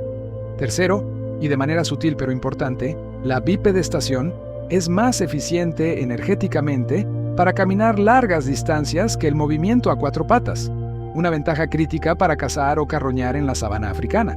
El linaje Australopithecus, con fósiles icónicos como el de Lucy, de 3.2 millones de años, demuestran la mezcla de características. Tenían cerebros aún pequeños, pero sus pelvis y huesos de las piernas muestran una clara adaptación para caminar erguidos. La evolución humana fue un mosaico. Caminamos erguidos mucho antes de que nuestros cerebros crecieran significativamente. La evolución del cerebro vendría después, probablemente impulsada por la necesidad de procesar información social compleja, la fabricación de herramientas y, finalmente, el desarrollo del lenguaje. El género Homo aparece hace unos 2.8 millones de años. Especies como Homo habilis se caracterizan por el uso de las primeras herramientas de piedras sencillas, conocidas como la industria oldubayense, demostrando un nivel de planificación cognitiva sin precedentes. La evolución hacia Homo erectus marcó la primera gran dispersión de humanos fuera de África, colonizando gran parte de Asia y Europa hace casi 2 millones de años. Homo erectus ya tenía un cerebro significativamente más grande y, lo que es más crucial, domesticó el fuego. El control del fuego proporcionó calor, protección contra depredadores y, lo más importante, permitió la cocción de alimentos. La cocción hace que los alimentos sean más fáciles de digerir, permitiendo que los humanos absorban más calorías en menos tiempo, lo que fue esencial para sostener el costoso metabolismo de un cerebro grande. El ascenso de Homo sapiens en África, hace unos 300.000 años, coincidió con el turbulento clima del Pleistoceno. La adaptación a la variabilidad climática parece haber sido el motor de la flexibilidad cognitiva y las innovaciones tecnológicas que definen a nuestra especie. Herramientas más complejas como puntas de lanza y arpones y la aparición del arte simbólico y los entierros rituales demuestran la complejidad cultural y la conciencia que nos separan de otras especies. Así, la evolución de la Tierra culmina, por ahora, en la vida consciente que la habita. Pero, volviendo a la perspectiva geológica, es esencial recordar que somos solo el producto de estos ciclos. El planeta ha pasado por eras de gases tóxicos, supercontinentes, océanos congelados y extinciones masivas. La estabilidad que permitió el Holoceno, y con ello nuestra civilización, es solo un intervalo geológico breve y precioso. Después de haber examinado la increíble maquinaria interna de la Tierra, impulsada por el calor radiactivo, y haber visto cómo la tectónica de placas actúa como un termostato de largo alcance, es momento de volver a la era cenozoica, el tiempo que nos vio nacer y ascender. Si la evolución de los homínidos fue un mosaico impulsado por el clima y la geografía, es crucial comprender la sutileza de los cambios ambientales que moldearon nuestras características más distintivas. Regresemos al final del Eoceno y al comienzo del Oligoceno, hace unos 34 millones de años, el momento en que el planeta cambió de un mundo cálido y cubierto de selvas a un mundo más frío, con vastas extensiones de pastizales. Este enfriamiento global, como ya se mencionó, fue provocado en gran medida por la separación de la Antártida y la activación de la corriente circumpolar. Pero el enfriamiento tuvo un efecto profundo que va más allá de la simple formación de hielo polar. Desencadenó un fenómeno conocido como la Gran Ruptura o la Grande Coupure en Europa. Esta fue una extinción masiva menor, pero muy importante para la evolución de los mamíferos. Muchas especies de mamíferos que prosperaban en los densos bosques del Eoceno desaparecieron, siendo reemplazadas por formas asiáticas adaptadas a un clima más abierto y templado. Esta afluencia de nuevas especies y la desaparición de las viejas generó una presión selectiva intensa. Los mamíferos supervivientes tuvieron que volverse más grandes, más rápidos y más inteligentes para competir en los nuevos entornos de sabana. Un factor clave que no se puede subestimar es el desarrollo del sistema climático monzónico asiático. La elevación constante de la meseta tibetana y el Himalaya durante el Cenozoico actuó como una barrera geográfica gigantesca. La interacción de esta barrera montañosa con la circulación atmosférica global intensificó los monzones, lo que resulta en un patrón de lluvias estacionales extremas. Estos monzones influyeron directamente en la vegetación y, por ende, en los ecosistemas en vastas regiones de Asia, creando un patrón de hábitats que obligó a las especies a adaptarse a periodos de sequía y periodos de lluvia intensa. Este es un ejemplo de cómo un evento geológico, la colisión continental, puede tener consecuencias climáticas que impulsan la evolución biológica a escala continental. Adentrémonos en el Mioceno, la época donde la hierba se convierte en el ecosistema dominante. La hierba es un tipo de planta muy especial. A diferencia de las hojas de los árboles, la hierba crece desde la base, no desde la punta. Esto significa que los herbívoros pueden pastarla sin matar a la planta. Además, algunas hierbas desarrollaron una forma más eficiente de fotosíntesis, la vía C4, que les permite prosperar en ambientes cálidos y secos con menos agua. Esta evolución de las hierbas es, en sí misma, una revolución ecológica. La expansión de las sabanas y los pastizales en África fue el escenario para que nuestros antepasados primates se pusieran de pie. Pero la bipedestación no fue la única gran innovación. Los mamíferos, en general, estaban perfeccionando sus órganos sensoriales y sus estrategias sociales. Considera los dientes. En el Mioceno, los dientes de muchos mamíferos cambiaron radicalmente. Los herbívoros tuvieron que desarrollar molares de corona alta o gipsodontos. Esta adaptación es una respuesta directa a las partículas abrasivas de sílice en la hierba y el polvo que ingieren al pastar en ambientes áridos. Un diente más alto significaba más material para desgastarse antes de que la masticación se volviera ineficaz. Esta característica, registrada en innumerables fósiles, es una prueba tangible y cronológica del momento en que los pastizales se convirtieron en la comida principal.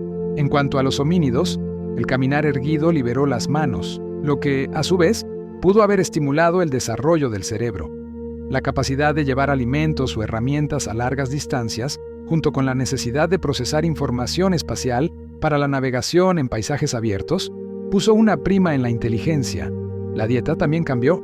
Nuestros ancestros pasaron de ser principalmente frugívoros, comedores de fruta, a ser omnívoros, incorporando tubérculos, carroña y, eventualmente, la caza activa.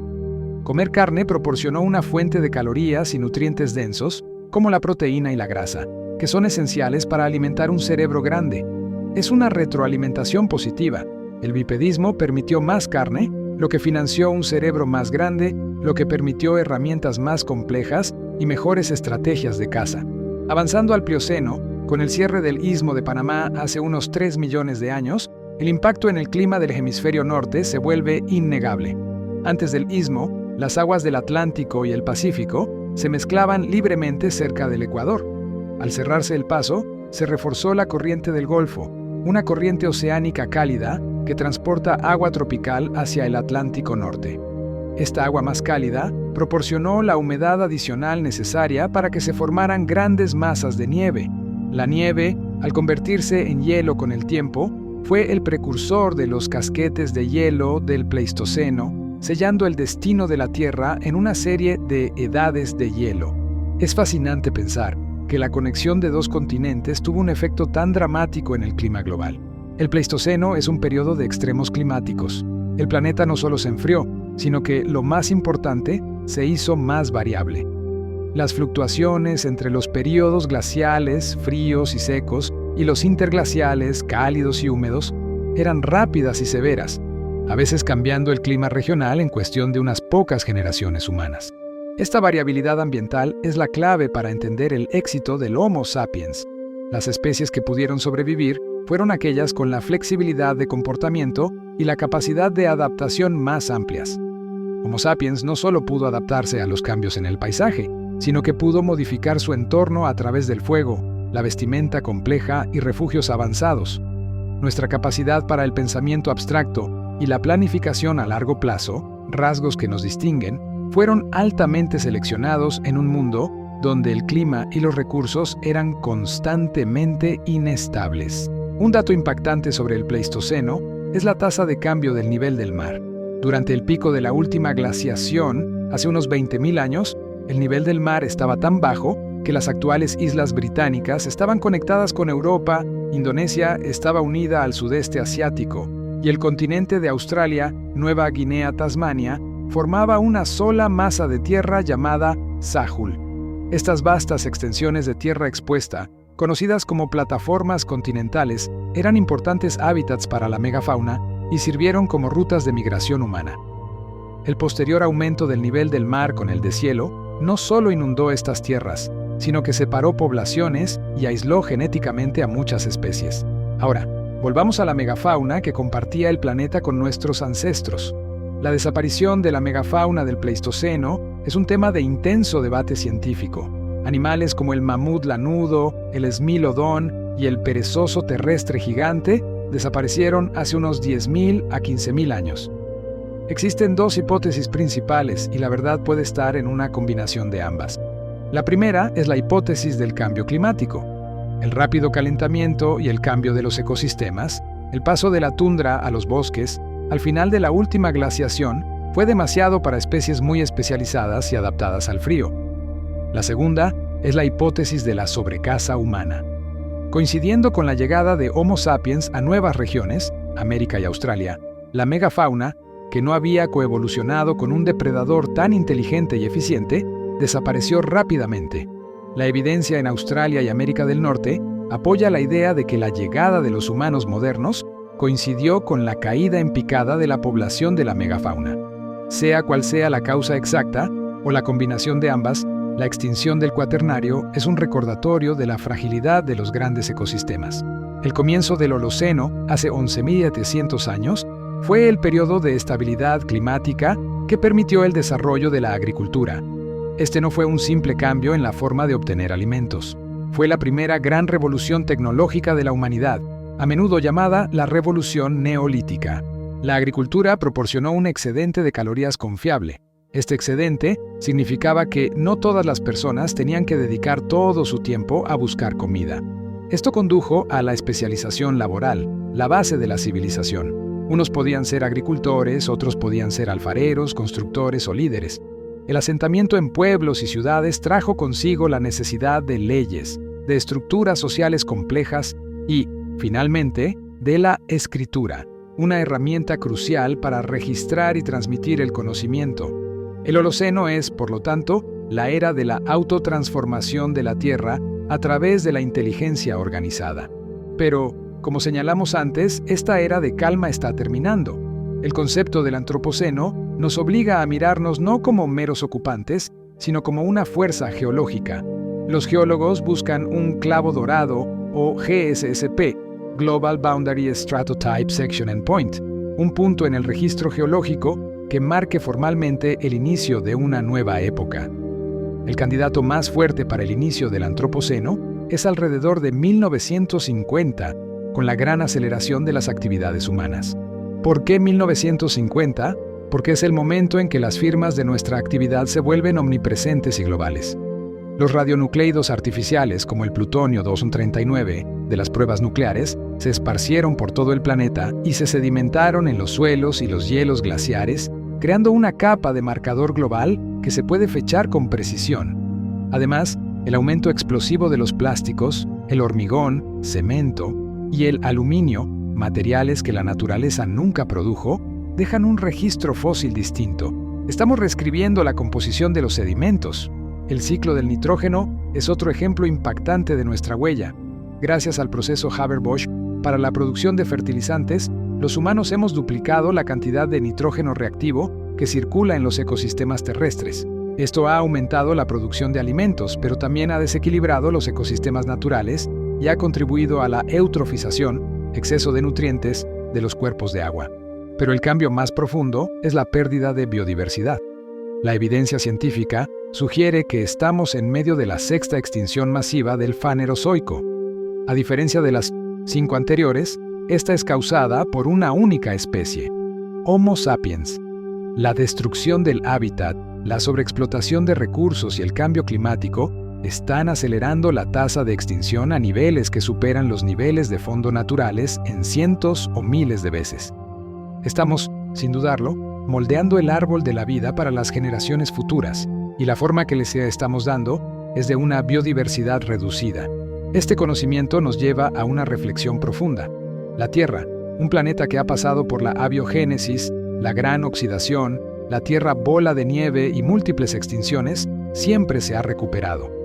Pero la vida que emerge después de una crisis siempre es diferente a la que existía antes. Si la humanidad logra mitigar los efectos más graves del antropoceno, la Tierra continuará su lento baile geológico, pero si no, la próxima vida que domine el planeta podría tener un origen evolutivo que no podemos predecir, ya que nuestra huella habrá alterado fundamentalmente las condiciones de partida. Miremos una vez más hacia el futuro lejano. La evolución del planeta, como un sistema de sistemas, sigue en marcha, incluso si los humanos no están presentes para observarla. La Luna se está alejando lentamente de la Tierra, a un ritmo de unos 3.8 centímetros por año. Este proceso gradual tiene consecuencias directas. Cuanto más se aleja la Luna, más lenta es la rotación de la Tierra, y los días se hacen más largos. En el Devónico, un día duraba menos de 22 horas. Dentro de unos miles de millones de años, un día terrestre durará tanto como un mes actual. La fricción de las mareas causada por la Luna está robando la energía de rotación de la Tierra. Al mismo tiempo, el efecto de las mareas se debilitará.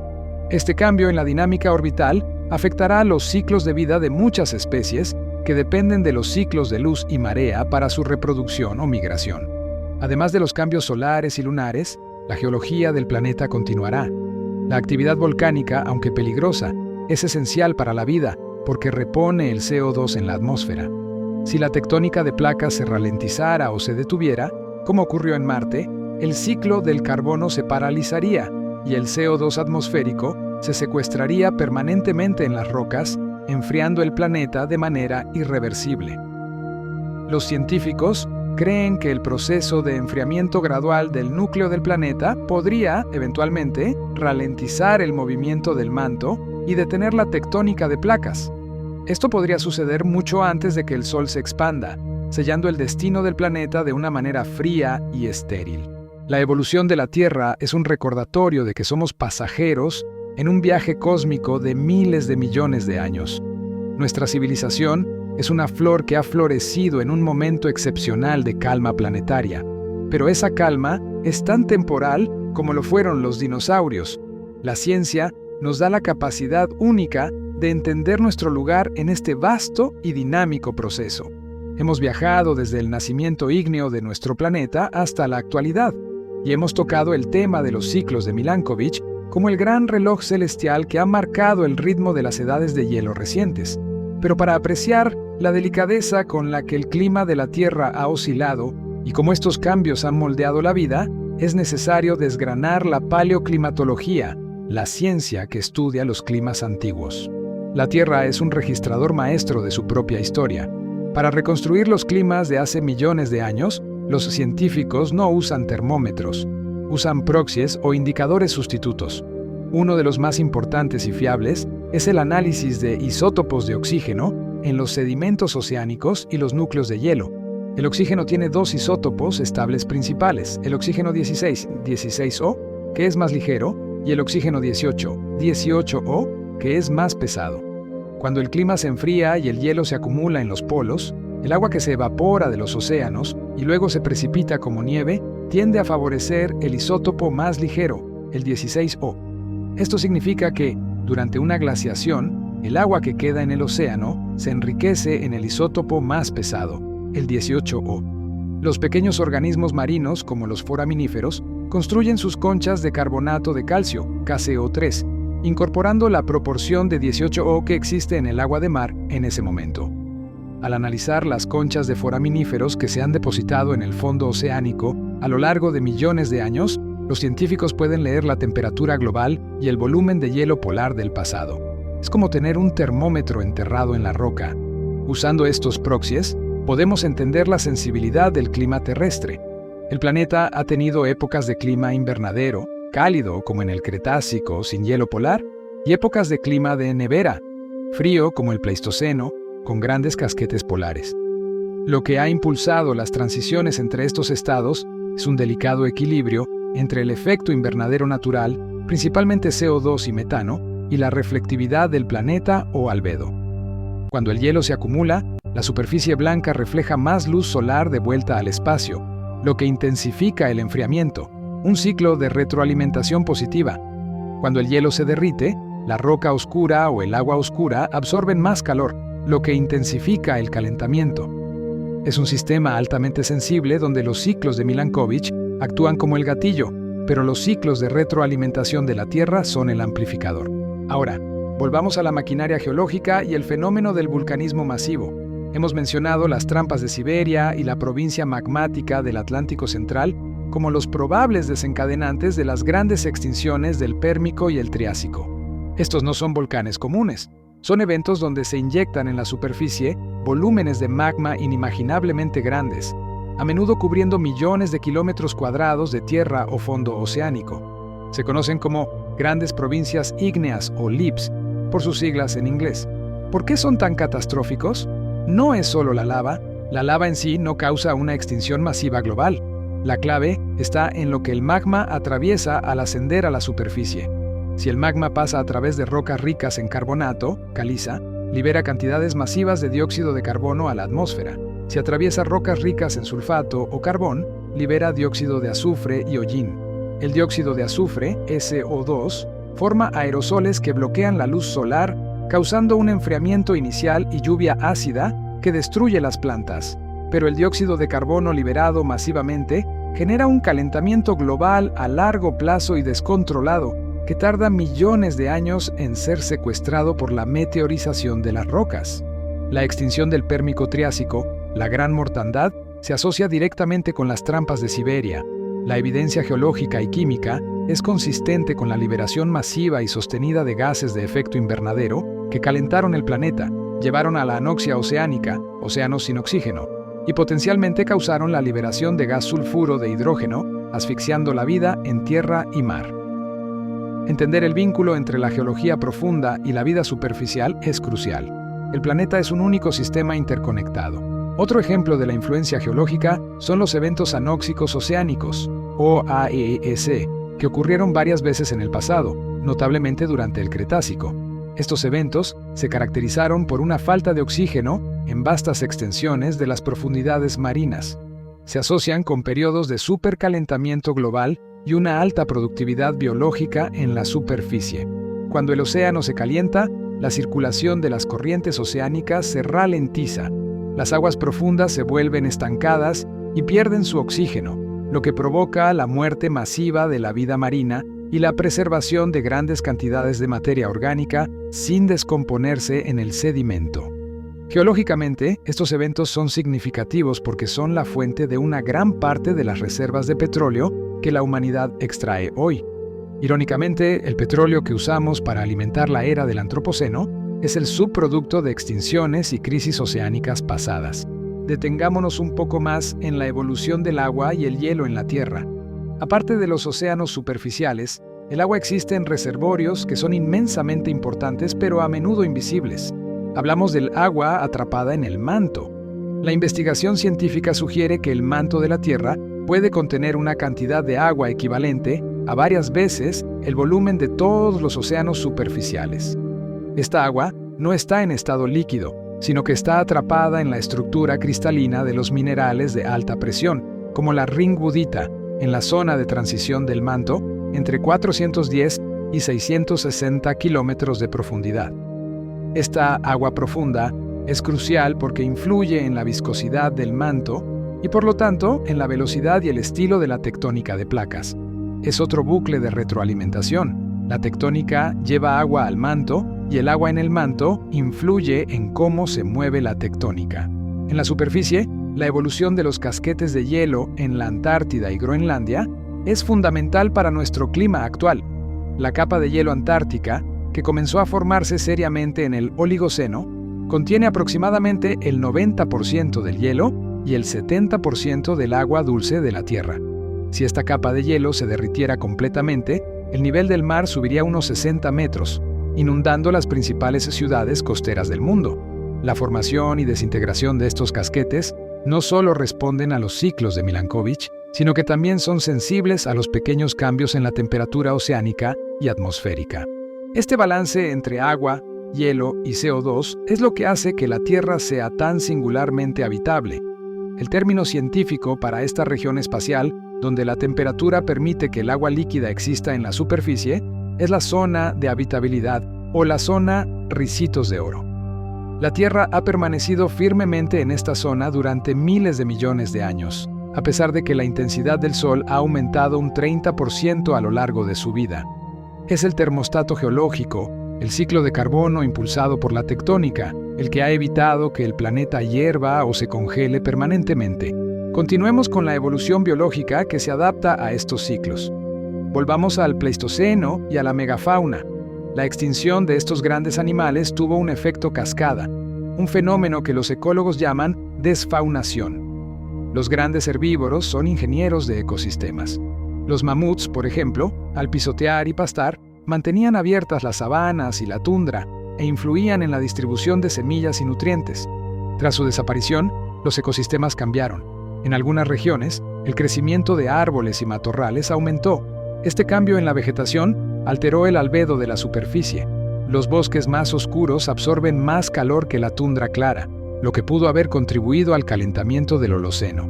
La extinción de la megafauna es un ejemplo claro de cómo la pérdida de un grupo clave de especies puede alterar la geografía ecológica del planeta. En este contexto de megafauna en declive, el Homo sapiens no solo sobrevivió, sino que floreció. El último gran paso evolutivo de nuestra especie fue la revolución cultural más que la biológica. La capacidad de simbolismo, la lengua compleja y la transmisión de conocimiento extragenética, la cultura, se convirtieron en el motor evolutivo principal. La hipótesis del lenguaje, por ejemplo, sugiere que la capacidad de comunicación avanzada permitió una cooperación social y una organización de la caza a un nivel inigualable. Un grupo de humanos podía planificar una cacería compleja, transmitir conocimientos sobre la ubicación de los recursos hídricos o las rutas migratorias de los animales a través de las generaciones, lo que les dio una ventaja aplastante sobre otras especies de homínidos, como el neandertal en Europa. La desaparición de los neandertales, que convivieron con los Homo sapiens en Eurasia durante decenas de miles de años, es un tema de gran interés. Aunque robustos y adaptados al clima frío, los neandertales no tenían la misma flexibilidad ecológica o la misma red social de larga distancia que los sapiens. Las fluctuaciones climáticas rápidas del Pleistoceno pudieron haber fragmentado las poblaciones de neandertales, haciendo que la competencia por los recursos con los sapiens, más adaptables y con mejores redes sociales, fuera insostenible. El destino de una rama de la evolución homínida estaba sellado por las condiciones climáticas del planeta y la superioridad adaptativa de otra rama. Al considerar el Antropoceno nuevamente, debemos entender la magnitud de nuestra alteración de los ciclos planetarios. Estamos interfiriendo con los 4 grandes reservorios del planeta: la atmósfera, la hidrosfera, agua, la litosfera, tierra, roca, y la biosfera, vida. En la atmósfera, ya mencionamos los gases de efecto invernadero. En la hidrosfera estamos acidificando los océanos. El CO2 no solo calienta el planeta. Aproximadamente 1/4 parte de las emisiones de CO2 de la humanidad son absorbidas por los océanos. Cuando el CO2 se disuelve en el agua, forma ácido carbónico, lo que reduce el pH del agua. Esta acidificación oceánica amenaza a los organismos que construyen conchas y esqueletos de carbonato de calcio, como los corales y muchos plancton. La pérdida de estos organismos amenaza los cimientos de la cadena alimentaria marina. En la litosfera, La huella humana es visible a través de la minería, la construcción y, de manera más abstracta, en la erosión acelerada. La agricultura intensiva, la deforestación y el drenaje de humedales han incrementado la erosión de la tierra a un ritmo que a menudo supera con creces los ritmos geológicos naturales. Estamos moviendo más tierra por año de lo que lo hacen todos los procesos naturales combinados: viento, agua, hielo. Y en la biosfera, la reordenación de la vida es palpable. La introducción de especies invasoras a través del comercio y los viajes es un fenómeno global sin precedentes. Especies de un continente se establecen en otro, a menudo desplazando a las especies nativas. Estamos homogeneizando la biología del planeta, creando un mundo con menos diversidad, pero con más especies cosmopolitas que viven en todo el mundo. El futuro de la evolución de la Tierra, por lo tanto, no es solo una cuestión de geología y física, sino que está, por primera vez en la historia profunda del planeta, dominado por una sola especie. ¿Será el antropoceno un breve pico de catástrofe que el planeta curará en millones de años? ¿O seremos la especie que cambie permanentemente las condiciones de habitabilidad? La respuesta a esa pregunta es la parte de la evolución que se está escribiendo ahora mismo. Hemos explorado el intrincado ballet entre la geología profunda y la vida superficial, entendiendo que la Tierra es un sistema dinámico donde el calor interno y la tectónica de placas regulan el clima a largo plazo, mientras que los ciclos orbitales de Milankovitch marcan el ritmo de las edades de hielo. Sin embargo, para apreciar verdaderamente la complejidad de nuestro planeta, debemos ahora dirigir nuestra atención a la bioquímica y a los procesos microscópicos que han sido los arquitectos silenciosos de la vida compleja. Recordemos que la primera vida en la Tierra fue procariota, células simples, sin núcleo ni orgánulos complejos. Las cianobacterias, por ejemplo, dominaron el planeta durante miles de millones de años. Pero el paso evolutivo que cambió el juego, el que realmente nos permitió existir, fue el surgimiento de las células eucariotas, células con un núcleo bien definido y estructuras internas membranosas. Este salto evolutivo, que ocurrió hace unos 2.000 millones de años, es uno de los mayores misterios y maravillas de la biología. La teoría principal, maravillosamente respaldada por la evidencia genética, es la endosimbiosis. Imagina que una célula procariota grande engulló a otra célula procariota más pequeña. En lugar de ser digerida, la célula pequeña se quedó a vivir dentro de la grande, formando una relación de simbiosis obligada. La célula pequeña engullida era probablemente una bacteria aeróbica, capaz de usar el oxígeno de la atmósfera para generar energía de manera mucho más eficiente. Esta bacteria se convirtió en la mitocondria, el motor energético de casi todas las células eucariotas animales. En las plantas, una segunda endosimbiosis ocurrió cuando una célula eucariota engulló una cianobacteria, la cual se convirtió en el cloroplasto, la fábrica de fotosíntesis. La endosimbiosis es la prueba de que las células complejas que forman tu cuerpo son, en esencia, una comunidad de organismos que cooperan.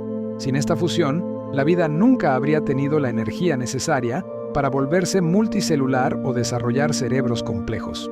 La aparición de la multicelularidad fue el siguiente gran salto. Si bien algunas formas de vida simple comenzaron a cooperar en colonias ya en el Proterozoico, la verdadera multicelularidad, donde las células se especializan en diferentes funciones, como las células de la piel, las células nerviosas, las células hepáticas, es un evento posterior. La ventaja evolutiva es clara. Un organismo más grande tiene menos depredadores y puede interactuar con el entorno de manera más eficiente.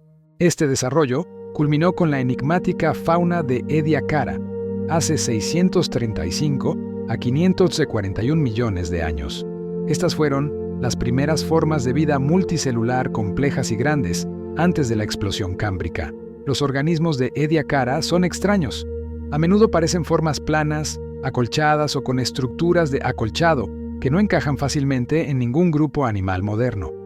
Los científicos aún debaten si eran animales primitivos, hongos o una rama extinta de la vida que experimentó con la multicelularidad y luego desapareció.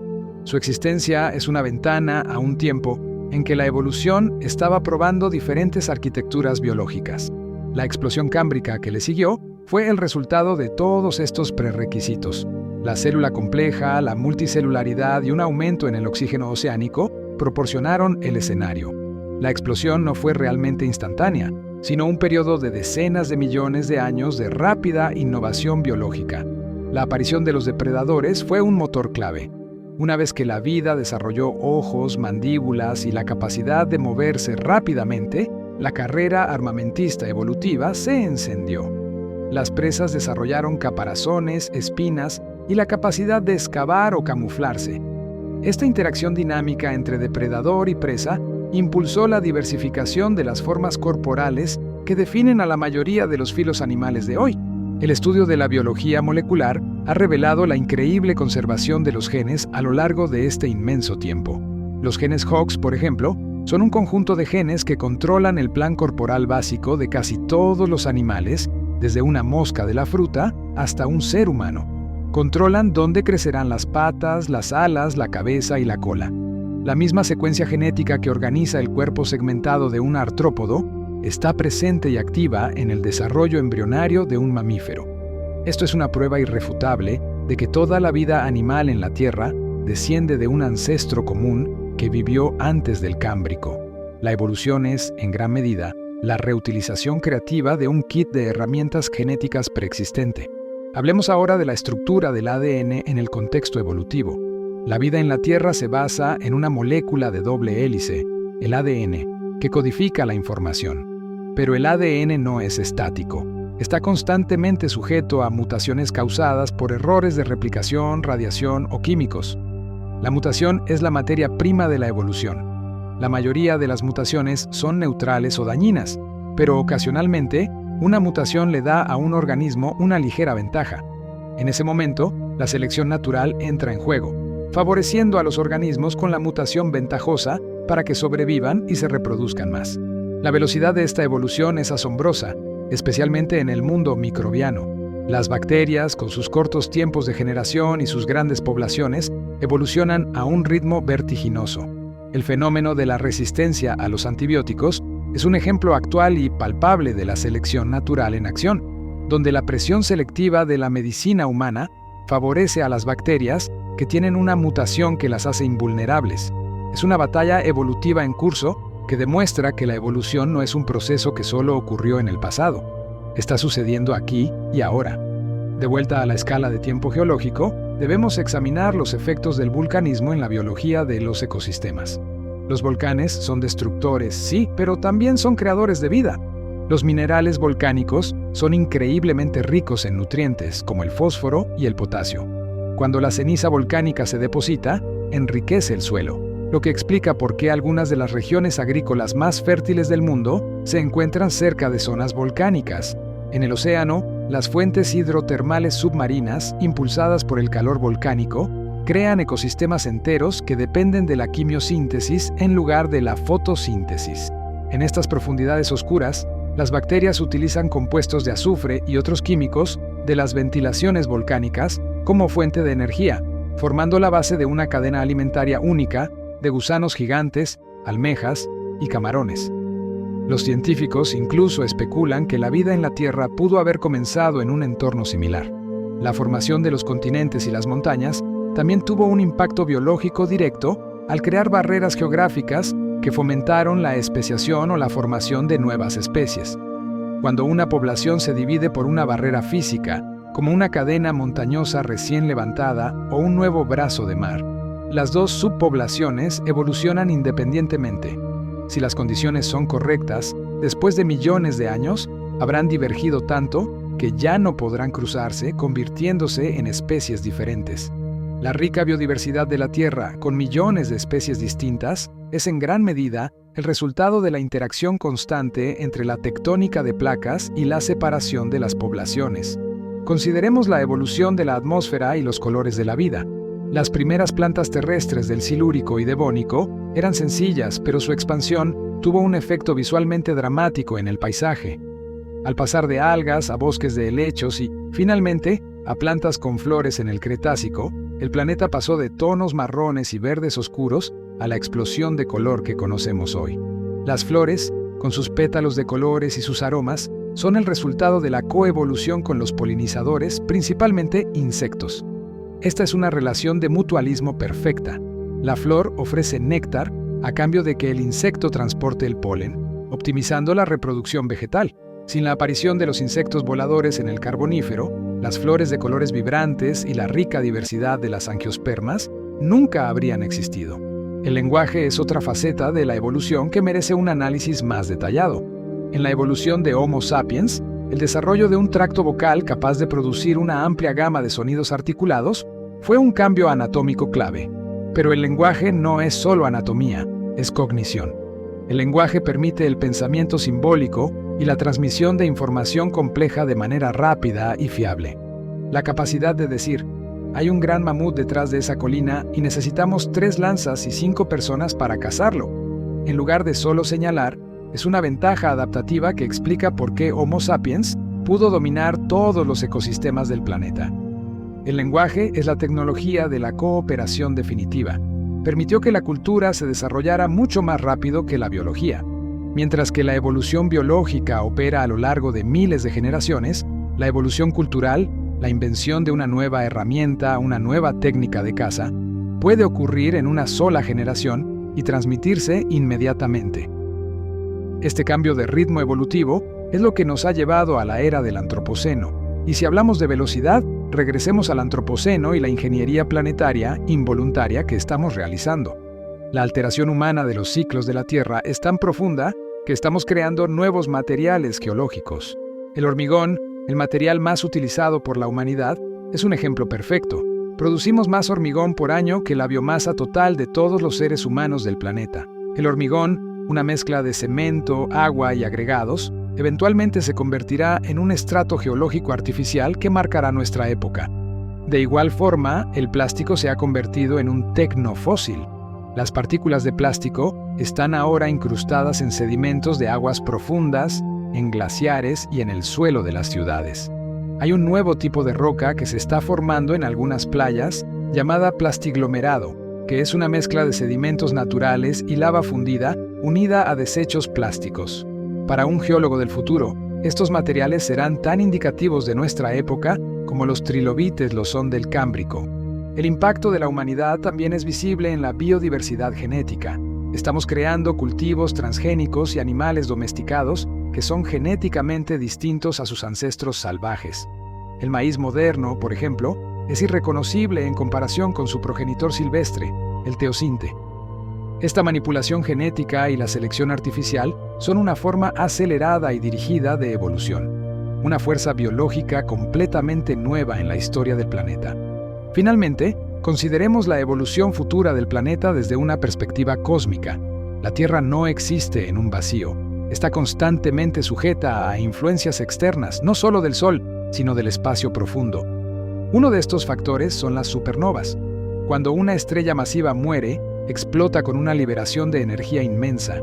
Si una supernova ocurriera lo suficientemente cerca, dentro de unos 50 a 100 años luz, la radiación gamma que liberaría podría agotar la capa de ozono de la Tierra en cuestión de meses.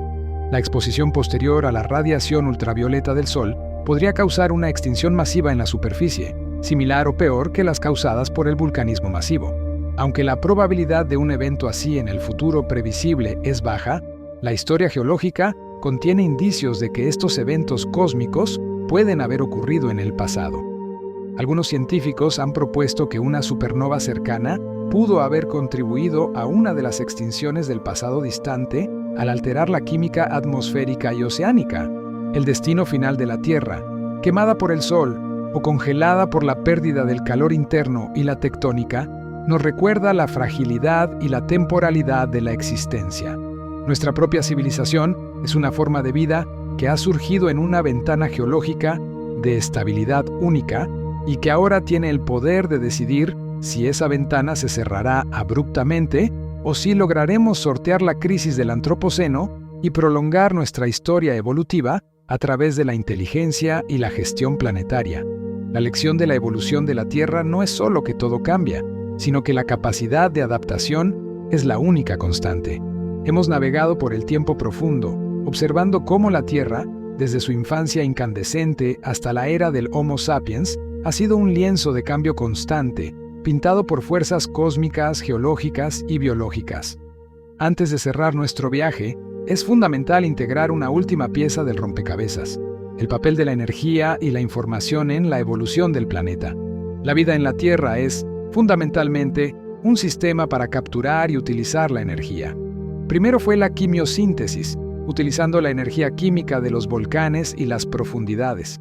Luego vino la fotosíntesis, aprovechando la energía solar para crear la biomasa que alimenta casi todos los ecosistemas.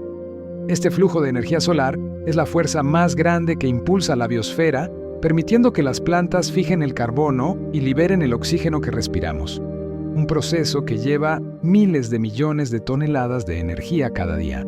Pero la evolución no se trata solo de energía, se trata de información. La vida ha desarrollado formas cada vez más complejas de almacenar, replicar y procesar información. El ADN, nuestra molécula de la herencia, es un sistema de almacenamiento de información de increíble densidad. La memoria cultural de la humanidad, transmitida a través del lenguaje y la escritura, es una forma de información que trasciende la biología. Las ciudades, con sus redes de comunicación y sus bibliotecas, son esencialmente máquinas de información que procesan la energía de maneras que ningún otro sistema biológico ha logrado.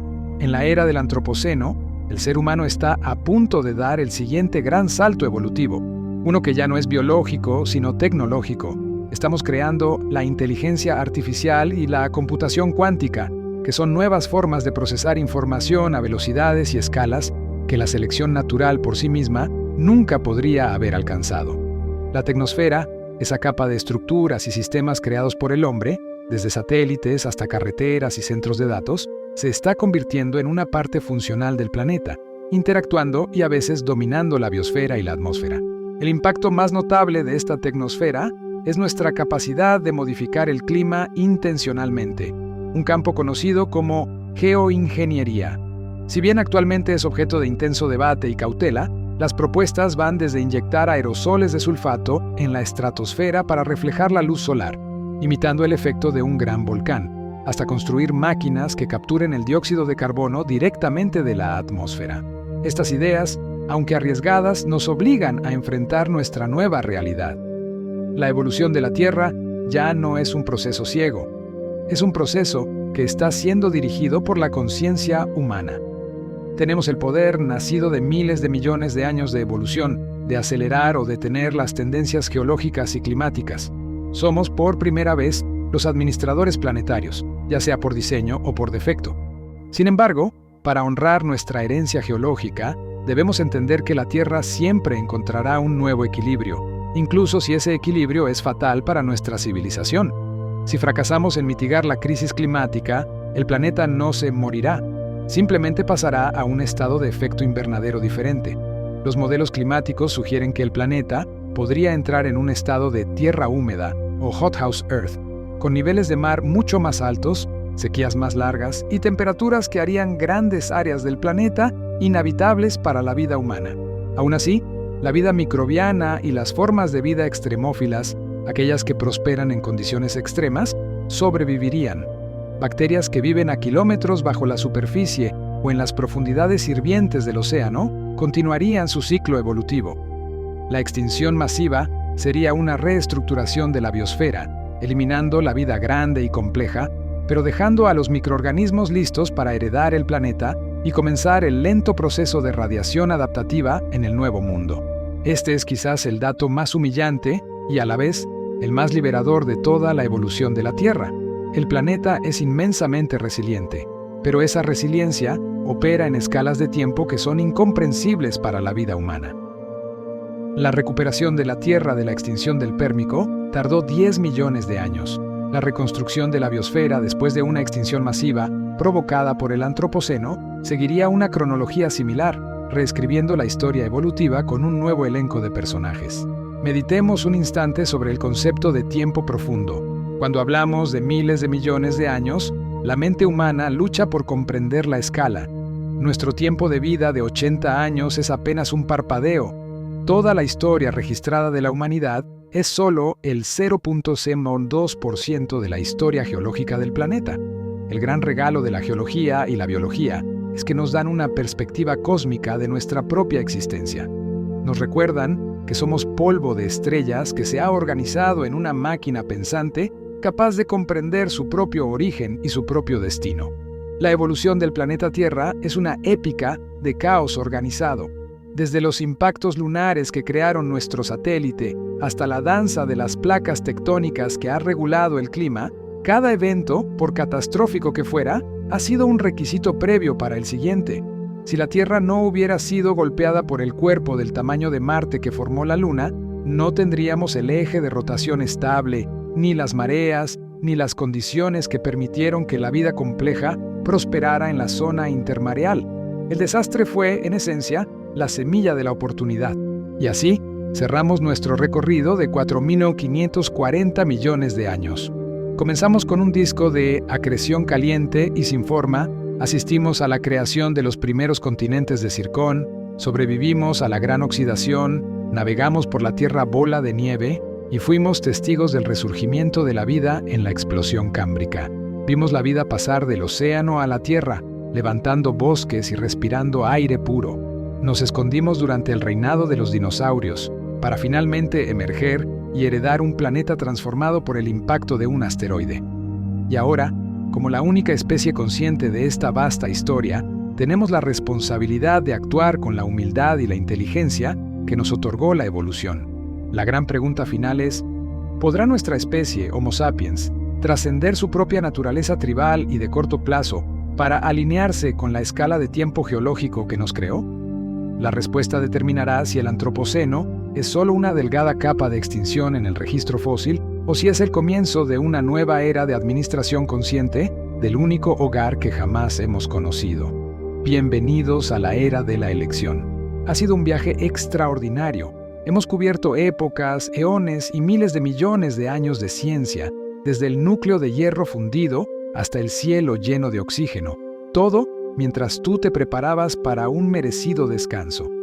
Esperamos que esta inmersión profunda en la inmensidad del tiempo y la ciencia te haya provocado la reflexión, pero sobre todo, que te haya brindado esa calma que necesitas para desconectar. Recuerda que, incluso cuando dormimos, la maquinaria del planeta sigue girando. Las placas tectónicas se mueven, el sol brilla y la evolución no se detiene. Si te ha fascinado este recorrido épico por el tiempo profundo, si te ha gustado descubrir los secretos de la evolución del planeta Tierra, por favor, demuéstranos tu aprecio. Suscríbete a Duerme con Ciencia para no perderte nuestras próximas aventuras científicas. Dale un me gusta para que este conocimiento llegue a más mentes curiosas y comparte este viaje con alguien a quien también le cueste dormir. Déjanos un comentario con la época o el evento geológico que más te ha impactado. Tu interacción es la energía que mantiene vivo este canal. Gracias por acompañarnos. Ahora cierra los ojos y duerme profundamente, sabiendo que eres el producto más reciente y sorprendente de una historia de 4.540 millones de años. Hasta el próximo viaje por la ciencia. Buenas noches.